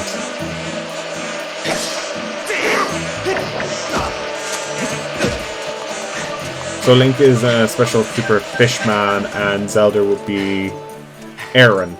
And Erin spelled the way the actual country's name is, so E-I-R-N. But she wouldn't be the goddess, and that wouldn't be the goddess of knowledge. I forget the goddess of knowledge. Might be Naren? Would have been her sisters, I think. By the way, if you're an infant, you can, in fact, play the fiddle as well. Then you'd be sus. Yeah, and basically you'd be... What was the three things that they would do? Oh, God. One of them was particularly evil.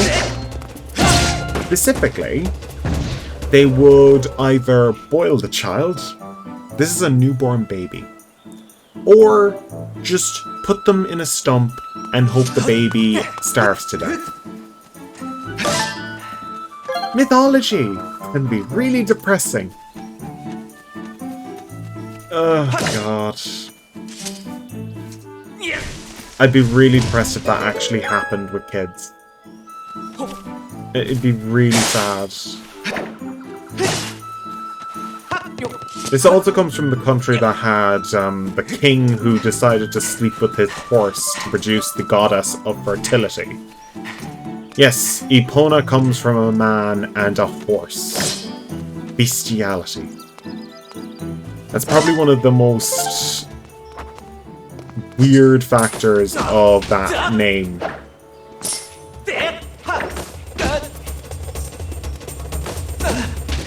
So Epona is technically a princess who, imagine Disney trying to make that film. Imagine Disney just like, oh yeah, we're going to make a film about the goddess of fertility in Ireland. I don't think parents would be happy to hear where she comes from. I guess Black Beauty is probably where that comes from. Because she's famous for being a dark horse.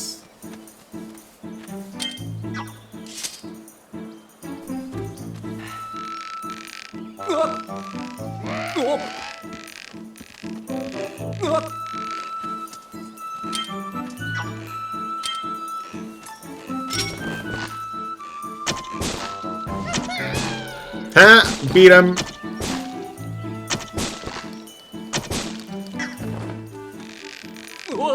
Like that wasn't even the worst thing that they could do. If they would Disneyfy it, like, oh, she came from the Druid spell! Oh god, if they tried to Disneyfy it, they have done that in the past with Irish folktales. There's a specific tale that I remember used to be shown during, things. Actually depicts the Banshee, one of the most famous Irish, famous wraith in history. Like, one of the most famous wraiths. Ooh, we got monster jelly. Neat. You probably know what a Banshee is. It's basically a, woman... It's basically a woman who has, been... Well, the modern depiction for like a story that I read back in the day was a woman who was murdered on the day of her wedding by her husband. And she is coming back to murder her husband. That was told to kids.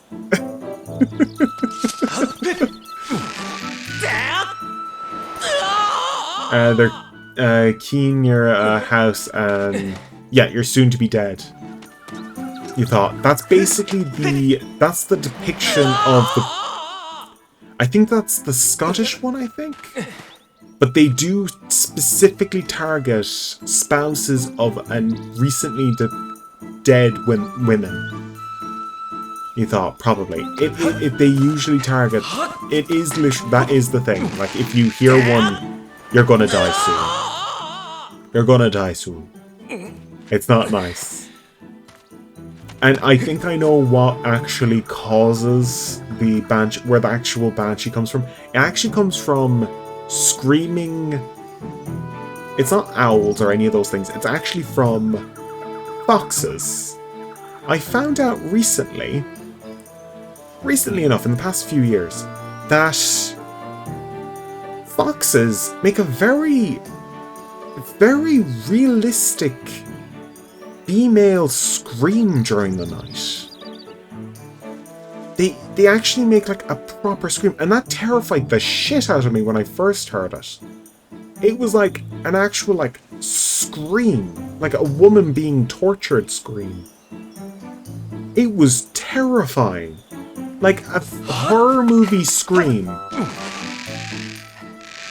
Like, oh my god, this person's being killed. Help the person quickly. I think that's where that whole thing comes from, like, where banshees come from. But we definitely have a darker creature that's even worse than a banshee. It's called a revenant. And oh god. You thought that only targeted by one Majora's,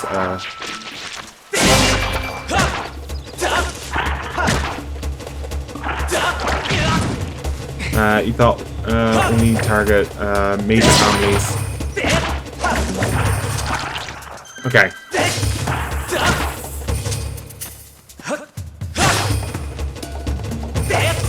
Nope. There we go. You only thought they targeted major families, so only if you were a part of the two families who were target. From the local description of my own like locality, they see them as like targeting people specifically if they committed the act of murdering their own wives, from my own expectant. But the Welcome in Paradise, we're talking about Irish mythology.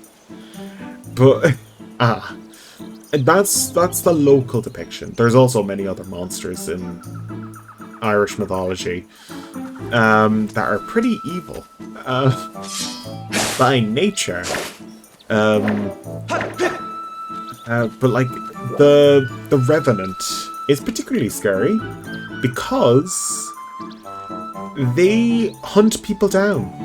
Yeah, you've heard of revenants. Revenants are weird because they are dead bodies and they are seen as the judges of life and death. So technically they're death. Like, they're terrifying.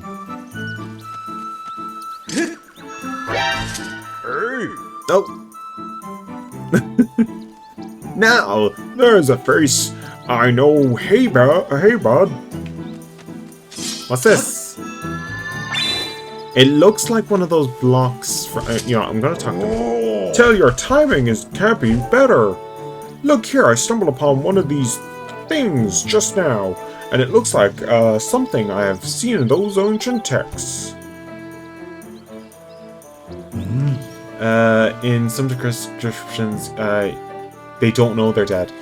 Yeah, and when they find their the person who murdered them, they immediately murder them. That basically, they just immediately attack. And it's actually quite scary because, like, this is a person, like, it's basically a person who's been wronged. Like, a person who's been murdered. And this is the way that death decides, you know what, you're going to get your revenge. And raises him from the dead just to strangle or tear the person limb from limb. They knew how to scare the shit out of kids back in the day. They still do, but they knew how to scare the shit out of kids without needing the internet. If I remember, yep, this is one of those goddess was said to have left behind for the hero of legend. Pretty amazing, right? I even thought up the name. These things, they could be called goddess cubes. Makes sense, right? Mm-hmm. Those ancient texts are really some interesting stuff. These things, how about it? Give it a go. How did it go again? Let's see. Summon forth the light from the heaven's blade, that made the sword's master receive aid. So there has...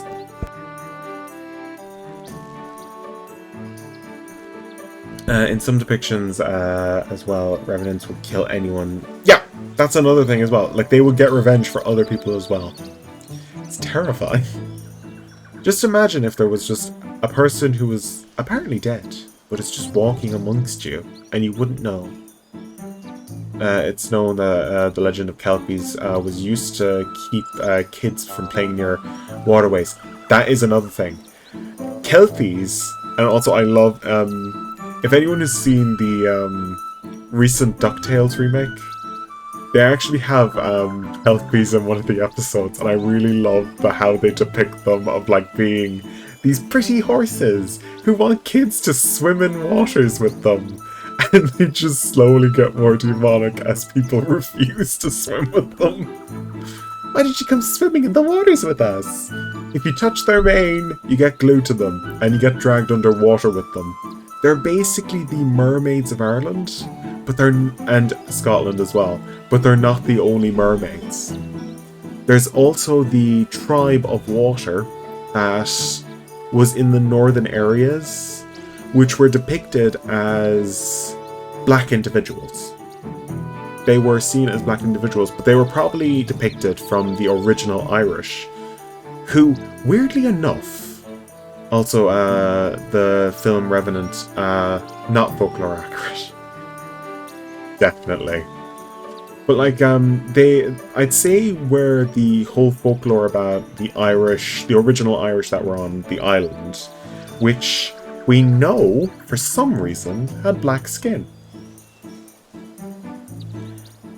It's weird that that's a thing, because you just imagine the first Irish to be on this island to be pale as shit. But no. They had sun protection. They had sun protection. Why did they leave? You know why. Why did they leave? No, they bred into the rest of the groups. I miss them. I want that sun protection. I want that natural sun protection. Oh god. They were odd because they had a very startling thing. Because they had sharp blue eyes. Which is very interesting. Like, they had dark skin, very sharp blue eyes, and the only thing that Irish people have kept from the ancient Irish has been the blue eyes. That's it. That's what we've kept. And I think the fact that we've slowly turned into this mixed race group of, well, obviously because Irish people are a mixed race, we are probably the most cauldron-filled people in the world. We're just a giant cauldron that people have been throwing different genetic materials into. Like, the weird thing about red hair, it doesn't come from Europe, it comes from Asia. And white skin comes from Central Europe, it doesn't come from Ireland. So, the current population of Ireland is the biggest cultural melting pot that has turned into its own race. Most of the world came from Africa, and their skin changed over the generations depending on the heat and radiation levels. There was also the thing that most Irish people, like the very first settlers in Ireland, which were the original Irish, also known as the Tuatha De Danann, I think, which is known like the High group. the high chieftains were invaders of the country, and they kind of just mixed in with the original groups. The original groups lived in forests and were hunter-gatherers. And we know that they were hunter-gatherers from the fact that they lived in caves that are being examined, and they found bones of humans in these caves. And extremely well preserved because they're in the depths of these caverns. And like, people have been living in this desolate land. Not desolate, this emerald land. For well over 2 millennia. 2 millennia, at least. Weird. Like their African ancestors. It's interesting because like Ireland is both everywhere and from everywhere. Because if you look back, every group that invaded Ireland just said, fuck it, we'll go with the natives. Except for England. Everyone's going with the natives. Even the Vikings. Eventually they just went, you know what, come in. And they integrated. The English were the only ones who didn't. They were the only ones who didn't. And that didn't end well for them, did it? It didn't really end well. Oh, because they keep on making the same mistakes on repeat constantly, and it's so sad to see them do it every fucking 10 years. It's actually turned into a 10-year gap between every mistake they've made. And it's usually the same mistake, misunderstanding something, and then suddenly there's a massive fuck-up. It's so bad. Oh god. Summon forth the light from the heavenly... You'll have it. I see you got a sword there. What do you say? Give it a crack in Mystery Cube? Sure. Hey, thanks a billion, bud. That cube is made some sort of metal. I've never seen it. I've wailed on it, and nothing happens. You know, bud, why? I would say the key is cracking this egg is one line. The light from the heaven blade. Like, Link is the depiction of the Celtic hero, Fionn McCool. He is the depiction. Oh, that's the thing annoys you about the Vikings. People still think them as a race, but it's a verb. It is a verb. But they, like, the Norse people integrated in this country. Just like every other group. I see them, like, vie to raid. And kings in the sense of king. Like, some, like, family members in my own family are probably from Viking periods. Feel like, yeah, the fair few Fionn legends here too. There's a lot of legends with Fionn. Fionn is probably the most prolific, legendary hero in Ireland. His son even had a legend, where he went to the land of the dead. And lived there for a time, and then eventually came back. It wasn't a nice coming back party either. Whoa! Did you see that? The cube just shot up into the sky. I think it reacted to some whirly beam thing that shot out of your sword. It's a way, where did that cube shut off to anyhow? There's a mystery that got a whole lot more mysteries. Vikings literally just translated raiders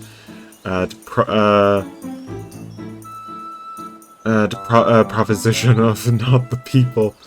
I know. Viking does... It's literally raider. It does mean raider. It does mean raider. And I just... Like, it's just kind of their identity of being the Norse Vikings. They're the Norse raiders. And Vikings does sound pretty badass, to be honest. To be honest, nobody can deny being called a Viking is pretty cool. It does actually sound pretty cool. Like, in this country, we have... How many cities from the... Oh, that's how we got Normandy. Like, the Normans, as well, from Normandy. Like, we got Dublin, we got Dublin from the Vikings, we got Limerick from the Vikings, we got Galway was already there. Galway was like an ancient Irish city. No, was it? It might have been Viking. Nearly every major Irish city is from the Viking era. Like, the only ancient Irish city I can think of is the Burn one, which is basically an area that suffered a human disaster. One of the first in history. Basically, it was caused by over-farming, and is the reason why I will never be a vegan. Basically, these groups had completely stripped the land of all of the grass and trees and everything, and it suffered a massive desertification. And in this country, a desert is just a rock plain. So we have one of the biggest rock plains in Europe, called the Burn. It's a massive limestone slab filled with cracks. You've heard of that. It's basically the very first Irish settlement. One of the biggest cities at the time was in the Burn. The settlement starved to death, didn't they? They didn't. They actually... They still live there. Technically.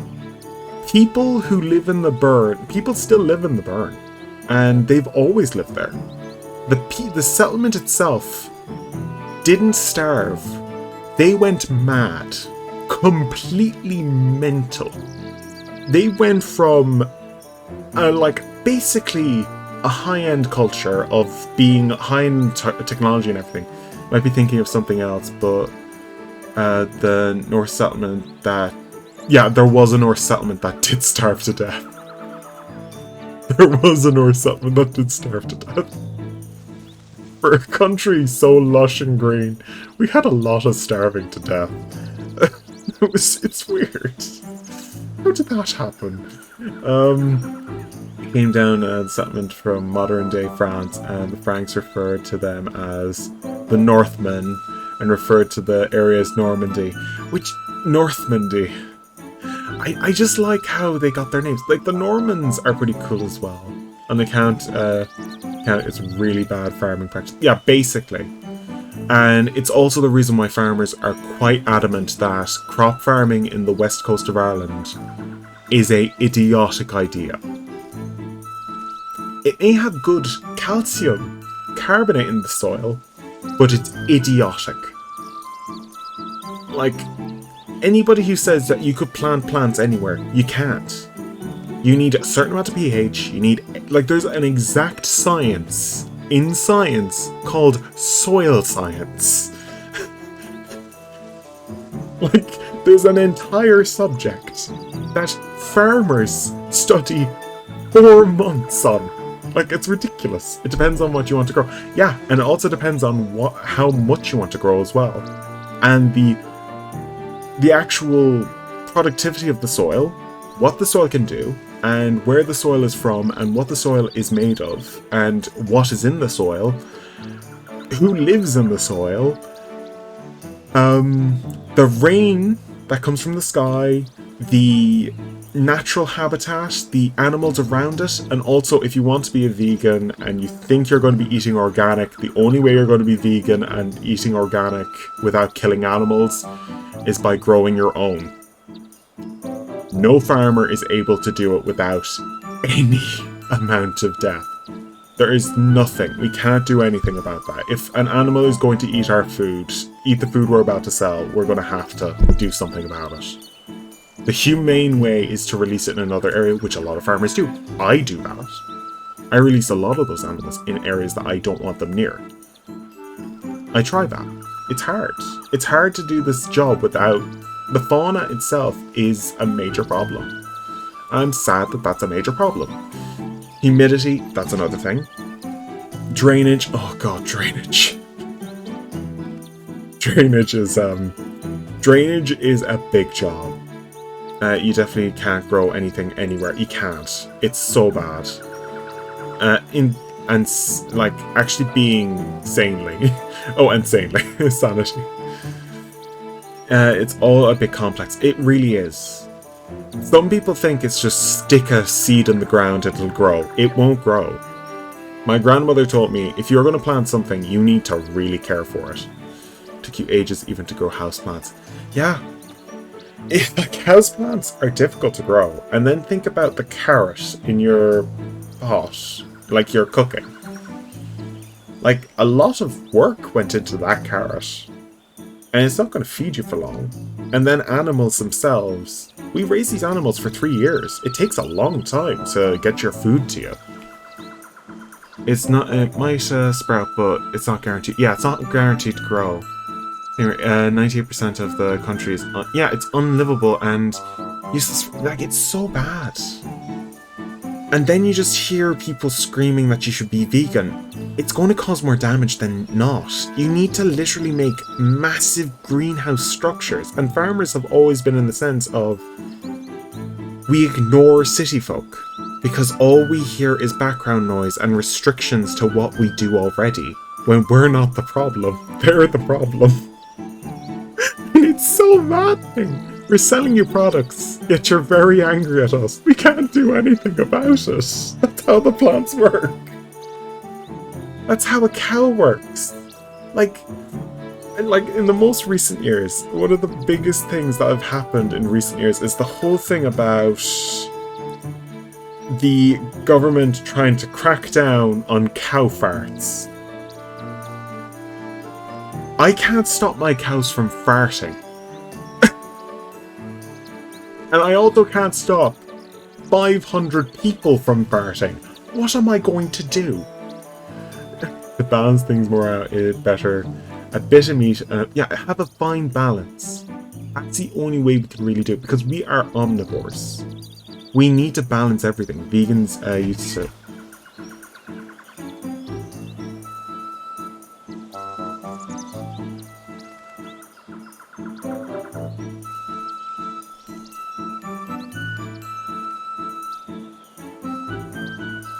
Vegans used to shout at you for eating meat. I used to have vegans shout at me for being a farmer. Like, you can imagine the argument we had. And I just love this one thing from one of my friends. Her name is Spoon. On streams. She's lovely and she's quite brass when it comes to people who are acting like a dick. And basically what she says, imagine a carrot. Plant the carrot in the ground. How many carrots would you need to feed one person for a year? And then imagine 10 people. And imagine those 10 people with a cow.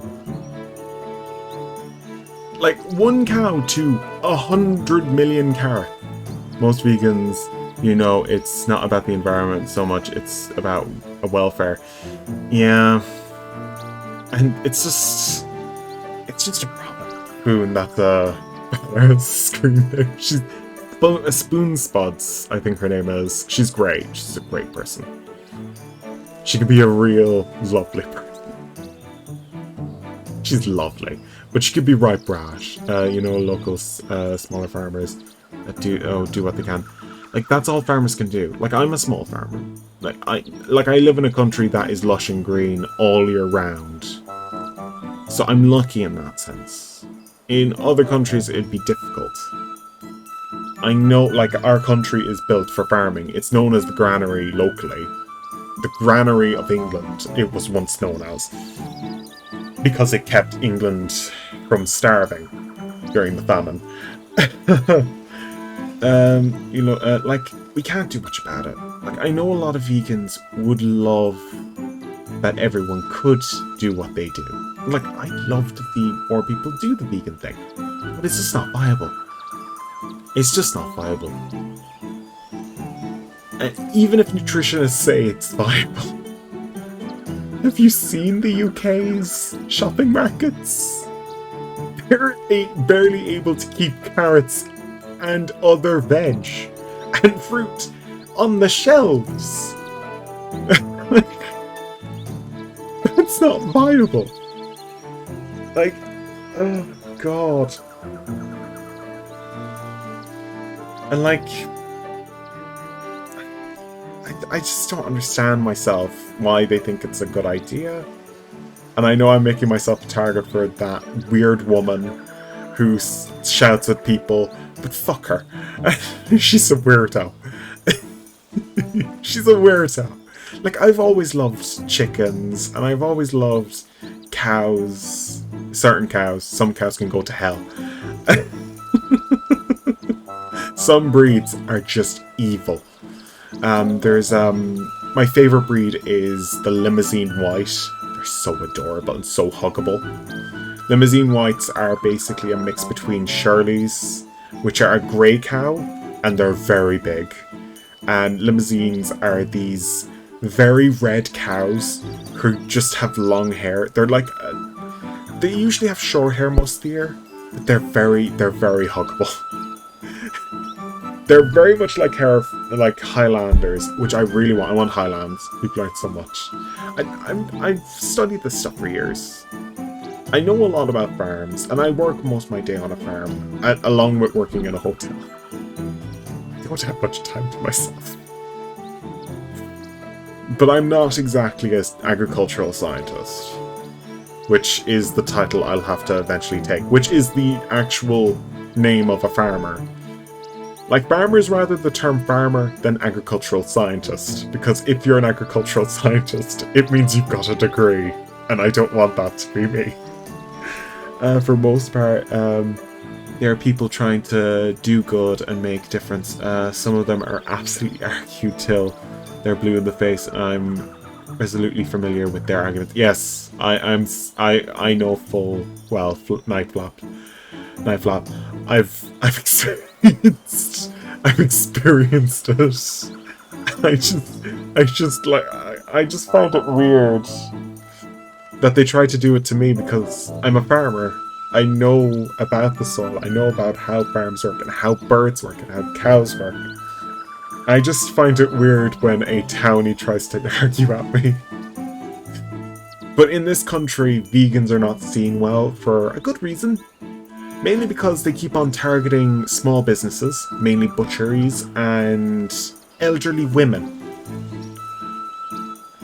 There was a vegan group in Cork before the main epidemic started. The main epidemic, the main problem.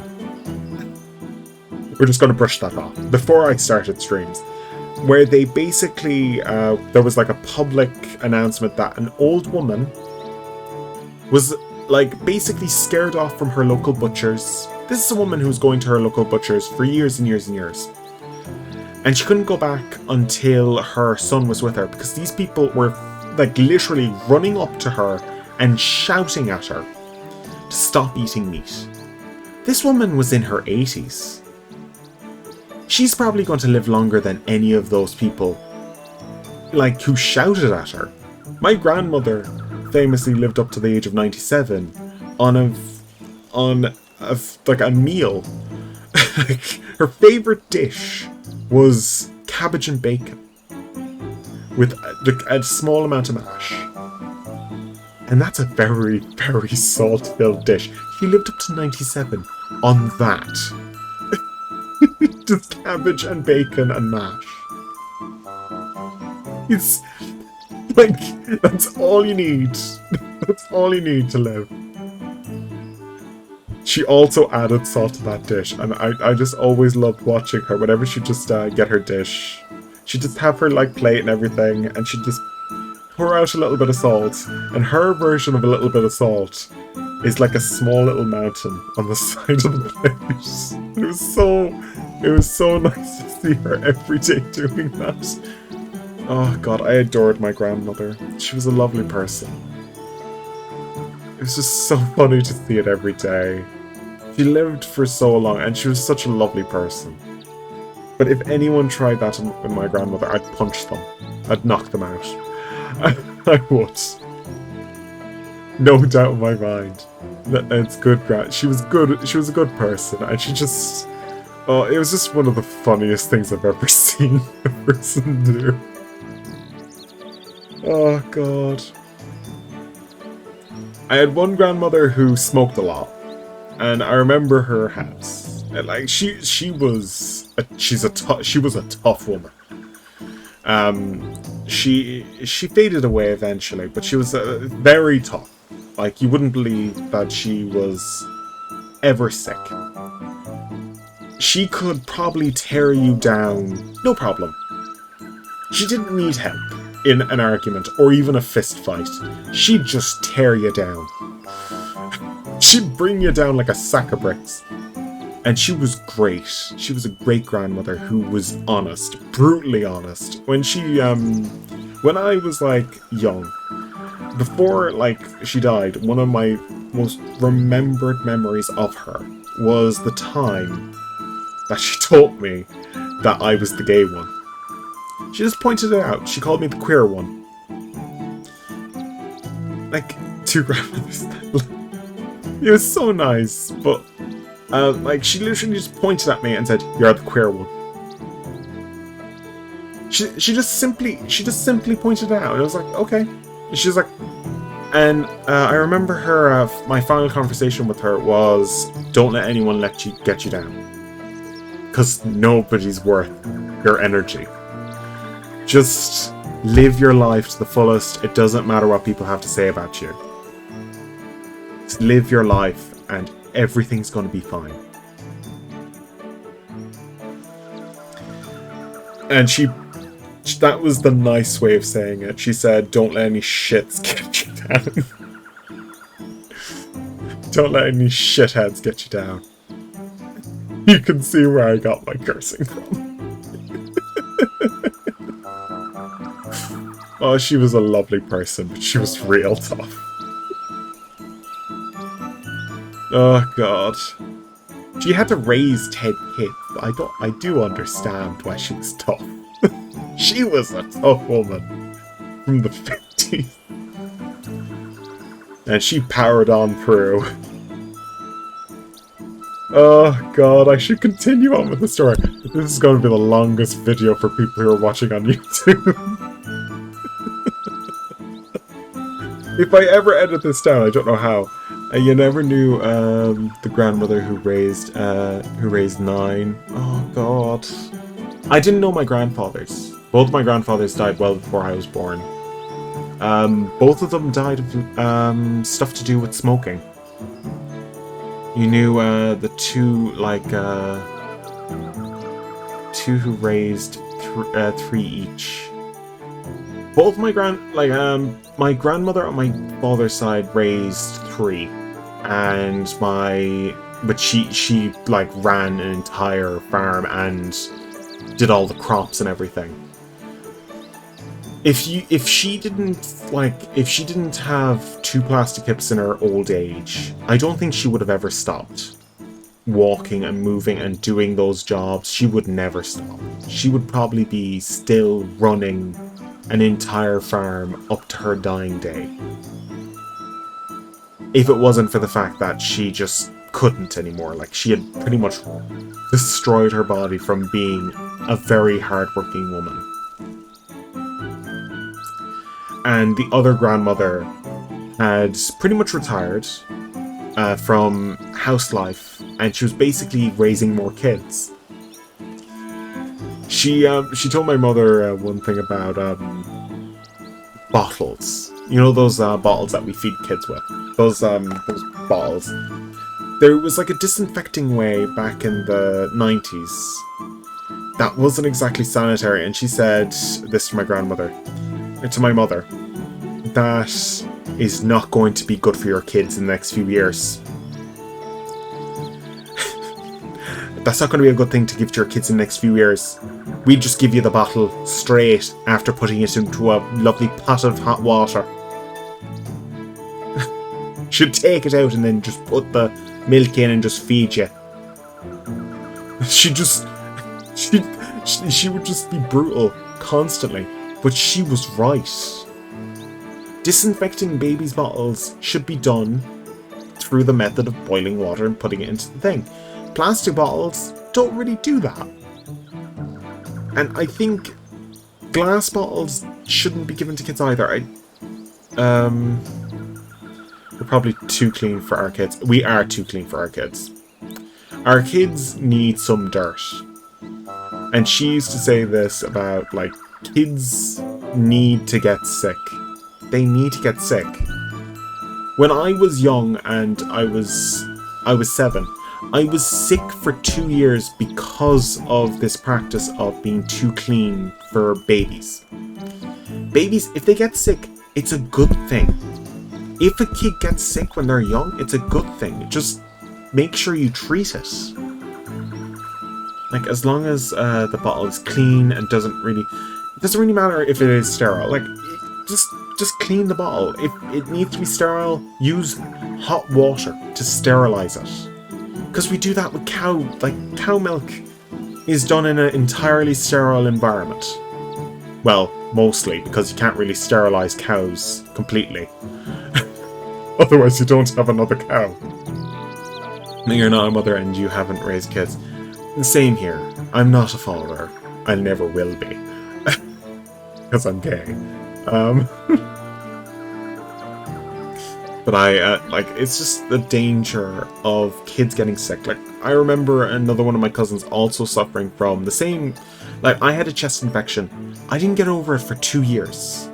And when I finally did, I realized I had cousins from America in the country for a full year, and I was unaware of it.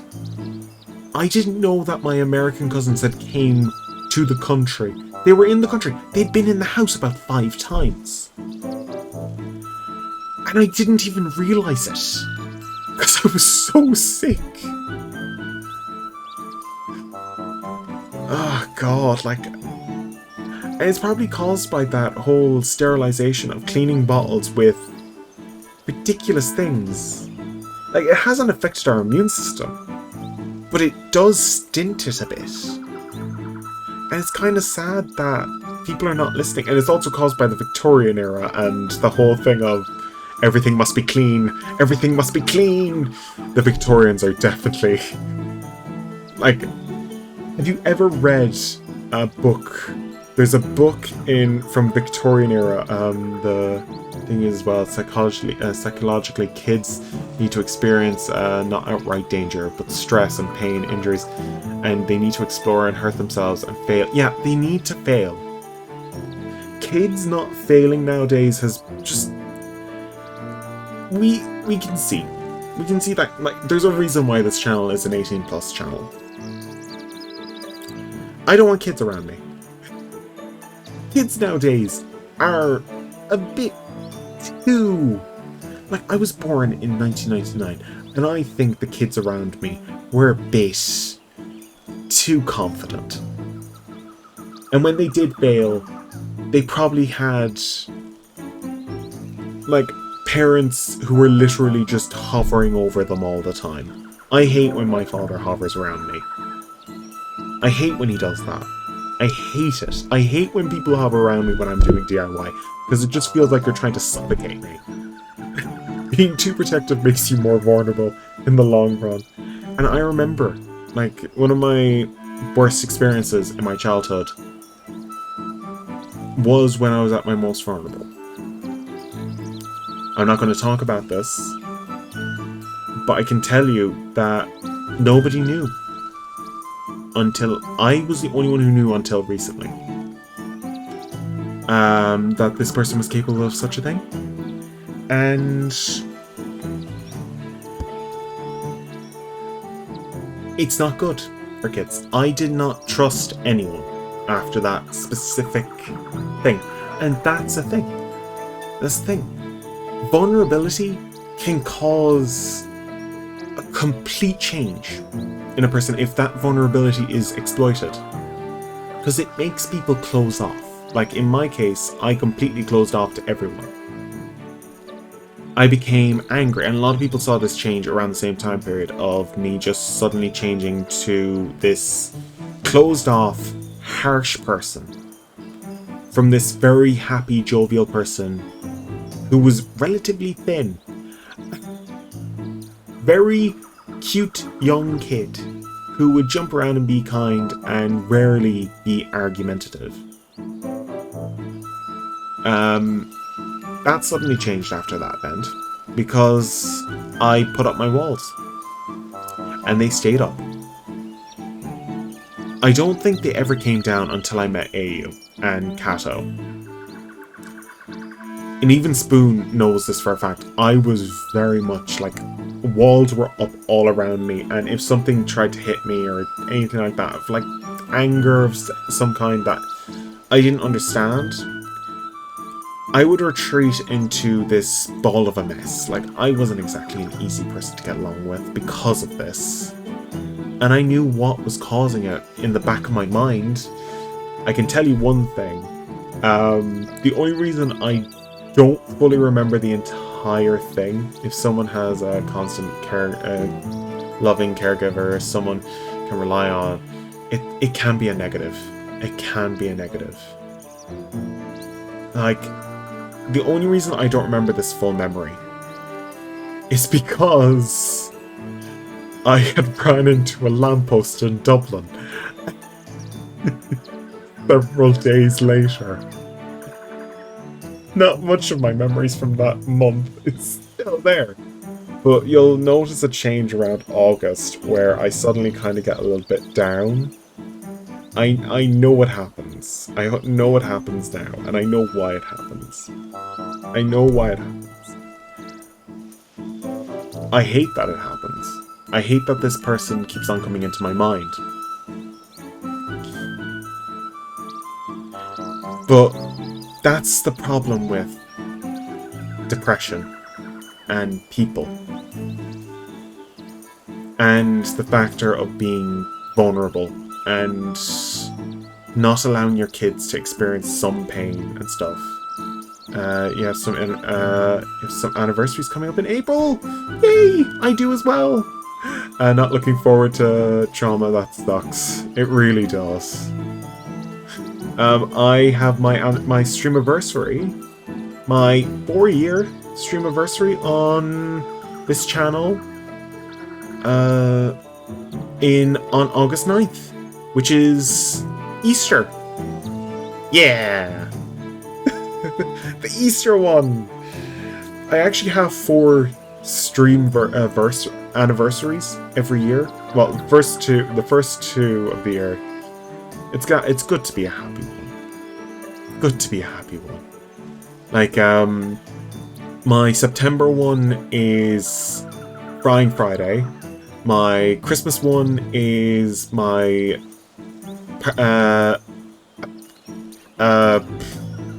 affiliate, like anniversary, and my June one is my birthday. So I have one for every quarter of the year. And, like, I'm going to be calling that stream Burning a Man again, but I don't know what I'm doing on the night. I don't know. I'm going to put it into the Discord and see what people want to do. You can suggest things. I could just play The Sims 1 like I did back in 2020 when I first started streaming. Burning a Man. We could just go kill him again. Oh god. I literally made that sim just to start that stream. Just to show how deadly fires were in The Sims 1. That was the only thing I did that stream. This is why I never finish Ace Attorneys. I've literally been talking for a literal hour again. Oh my god. I should try to finish this. And where do you think that cube shot off to, anyhow? This mystery's got a whole lot more mysterious. The texts there are cubes like the ones all over this land. Tell you what, you blast as many of them, those cubes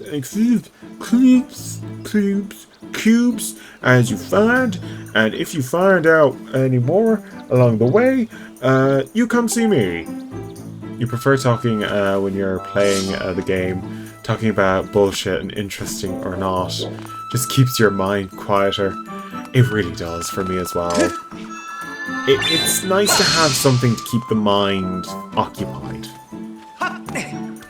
When I was playing Ace Attorneys with AU, one of her main complaints about me was the fact that I wouldn't stop talking. Not reading. I'd literally just stop. An advert. Oh no. I hate those adverts. I hate them so much. I wish I could turn them off. I can't. Even if I do, they don't fucking allow it. It says option turn off ads, but all it does is turn off the ad schedule, and then it forces it. I hope it's the short ad you got. I hope it is. Oh shit. Oh dear, Link.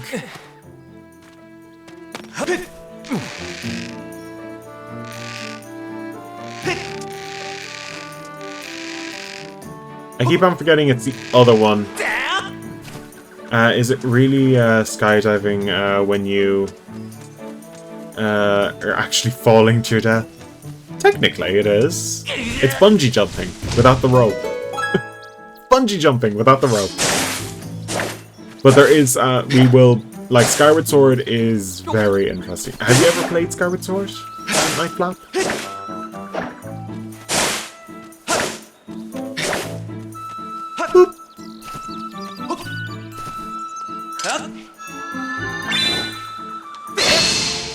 You never actually played any of the Zelda games. Well, Skyward Sword is the first Zelda game in the timeline. This is why Zelda games are pretty difficult. And because of that, there's an interesting feature about this game. Never came up when you had a Nintendo, but you can't afford a Switch.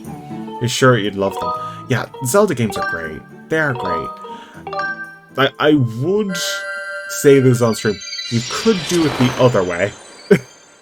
With certain Zelda games. I wouldn't blame you for certain ones. I would advise playing if you had the ability to... Oh! Master Link! If you hit that Goddess Cube with the Skyward Strike earlier, I'll be able to detect the resulting energy reaction from above the clouds. Okay, so there's... Okay, it's localized on that spot. Okay, let's go there. Like, one game I would suggest playing is Twilight Princess. If you like a dark story, and you could even like read the manga as well. The manga's terrifying for Twilight Princess. Oh my god, it's terrifying.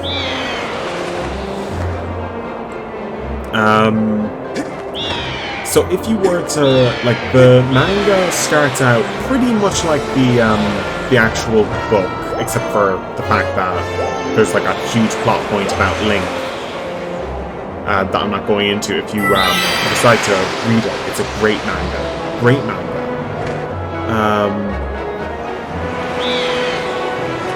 But in the case of how dark Nintendo manga gets? Pretty dark. Pretty dark. Yeah, pretty dark. In the case of the Pokemon manga,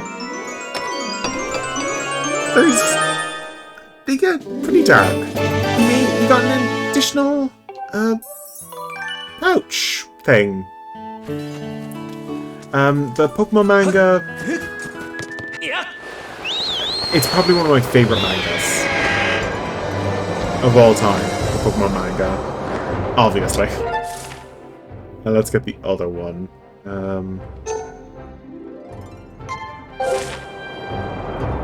The Pokemon manga is quite dark.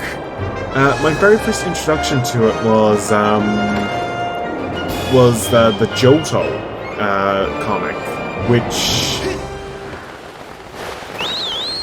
the Johto comic basically has the protagonist, Gold and Crystal,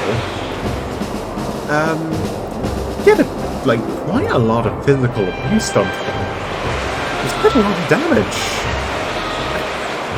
In the case of Crystal, her mother is downright abusive. Like, she literally puts her in an area and just tells her, you're not getting away from this area until you do this.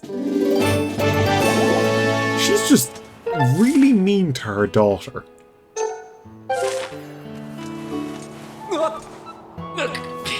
And that's coming from a Pokemon manga. The Zelda manga, like, really can be exceedingly mean to Link as well. Like, Link really, like, in the Pokemon, for the Zelda manga, okay, I'll tell you, like, what happens in, like, the first tutorial area. Link suffers a grievous injury. Quite a horrible one. And I'd advise reading the manga just to see what happens, but they don't pull any punches with the character. They literally do as much damage as they can and traumatize them. They just traumatize them to hell.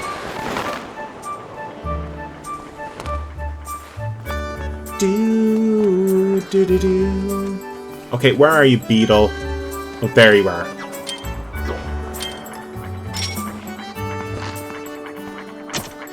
Come here.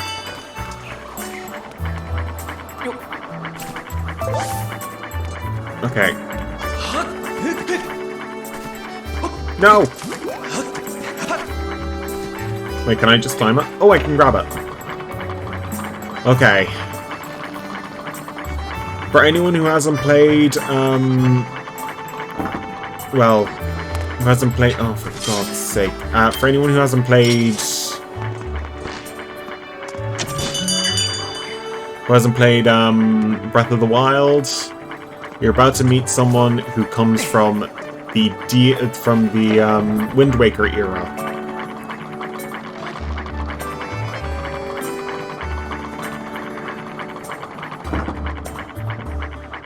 Okay.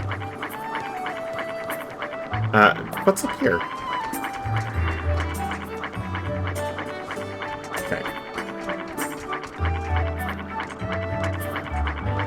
You're getting sleepy? Oh, have a nice night. Oh.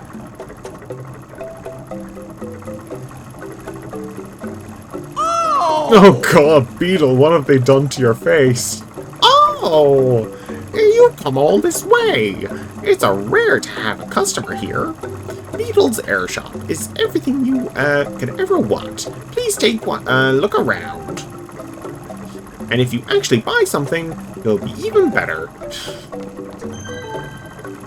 Oh! That's an extra wallet. It's amazingly useful. Carry extra 300. Ooh. Say goodbye to. Oh, we're taking that. An extra wallet. Very nice. Extra 300 rupees. Oh, thank you so much. I've ever given the strength to keep paddling. What's this? That's a live medal. It bestows a bunch of mysterious effects it carries. What kind of effects? You'll know for yourself. It's 800 rupees. No thanks. Oh, please. Okay. What's this? 300 rupees. I don't have it. Oh. Okay, bug net. 50 rupees. Thank you.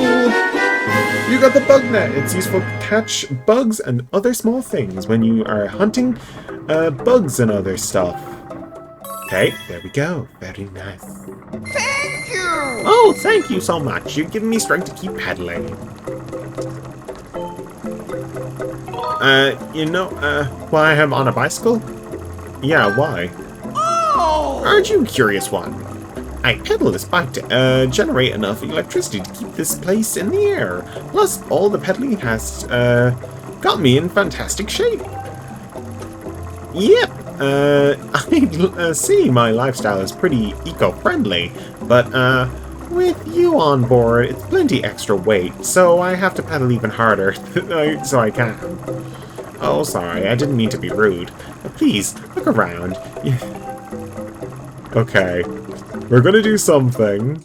So, So, Beetle in this game obviously needs to work pretty hard. He's keeping his entire ship up flying.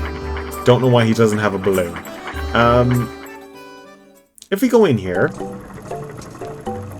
we'll have extra stuff. What's this? That's a bug medal. It's 1,000 rupees. No thanks. Oh. What's this? Okay, another 100 rupees. Oh, I could buy another one. You know, I'm gonna buy another one of these. I'm gonna have 600 rupees. That's fine. I'm just gonna come back in a second. There is actually something I want to show off about Beetle. Okay, you're getting sleepy. Like shit. Okay, have a nice night. Night flap. Thank you so much. So if you come into Beetle's shop, don't buy anything. Oh wait, I have to literally call him down. Okay.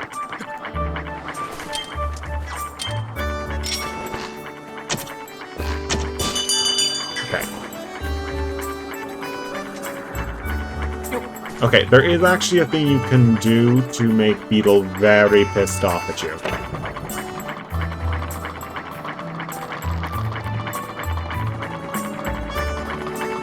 Okay, go onto his ship. If you go into a shop...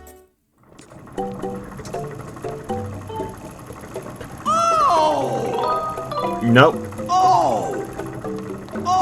Oh, please wait a moment. Do you know how heavy you are? I have to pedal extra hard so I can get you up here. Then you have the gall to leave without buying anything. Off with you. And he smiles. He smiles.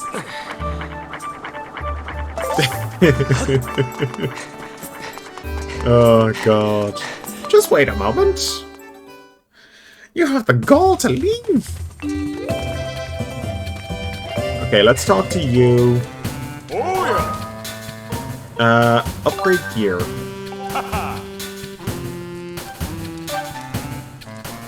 Ooh, tumbleweeds. What can I do with this? I need jellies, dust relics, and this. I need monster claws. Okay. You change your mind? Okay, that's all. Okay, well, that's fine. Hi. Hello, welcome to the item check. What, do you want to, stuff your, from your pouch into the storage? Okay, what, take something out of storage? That's fine. If there's anything in your pouch or storage... Okay, yeah. Alright, let's see... So we can move the soup. Oh, okay. Okay, thank you. Come again.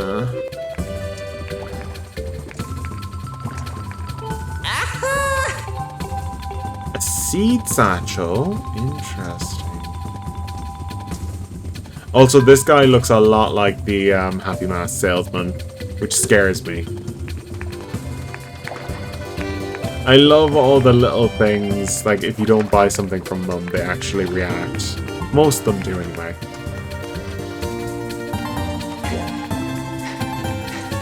So yeah, I think this is going to be it for tonight, because we've been here for 3 hours and I've barely progressed anywhere. I was supposed to go into the dungeon, but I ended up talking for 2 hours. I'm sorry for people who want to actually need to play this game. Oh god. So on St. Patrick's Day, I don't know what we're gonna do, but I'll try and make an idea for that day. So let's quickly. I'll make an idea for that day. I might. You know what? We could hunt shiny, maybe. No, that's gonna take too long. We could just hunt a shiny. And I'm like, oh, that's going to take too long. Let's catch a bug. There we go. You got a blessed butterfly.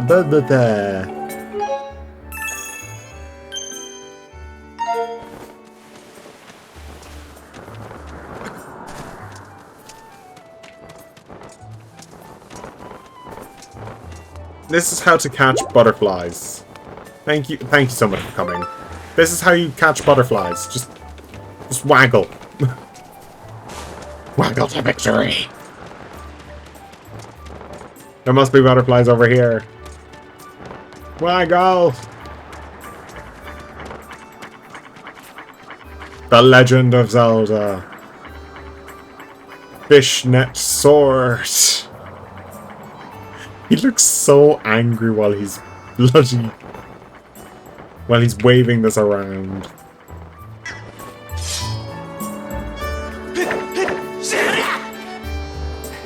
So funny. It's just... Oh god, like, could you imagine Link being more pissed off? Ooh. He just looks at it and he just looks so mad. Can you break things with this? No, you can't.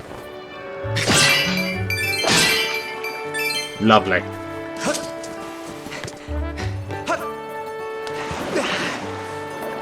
Just fishnet sword. Okay. So I think we're just gonna end it here for tonight. I don't know what I'm gonna do next week, but I'm gonna try and finish this game as soon as I can. I keep on forgetting the only way to save is through these. I'm so used to every other version of the Zelda games. Okay, there we go. We got a lot of things there. We got 2 upgrades to the wallet. I might get another few so I can get 1,000 rupees. I might just grind rupees offline. Might. So, I'm going to send you on a raid. I'm going to send you on a raid. Who is currently live? There are a couple of people who are live.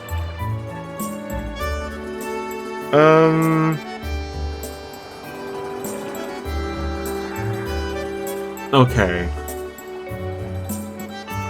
I'm going to send you over to Abby.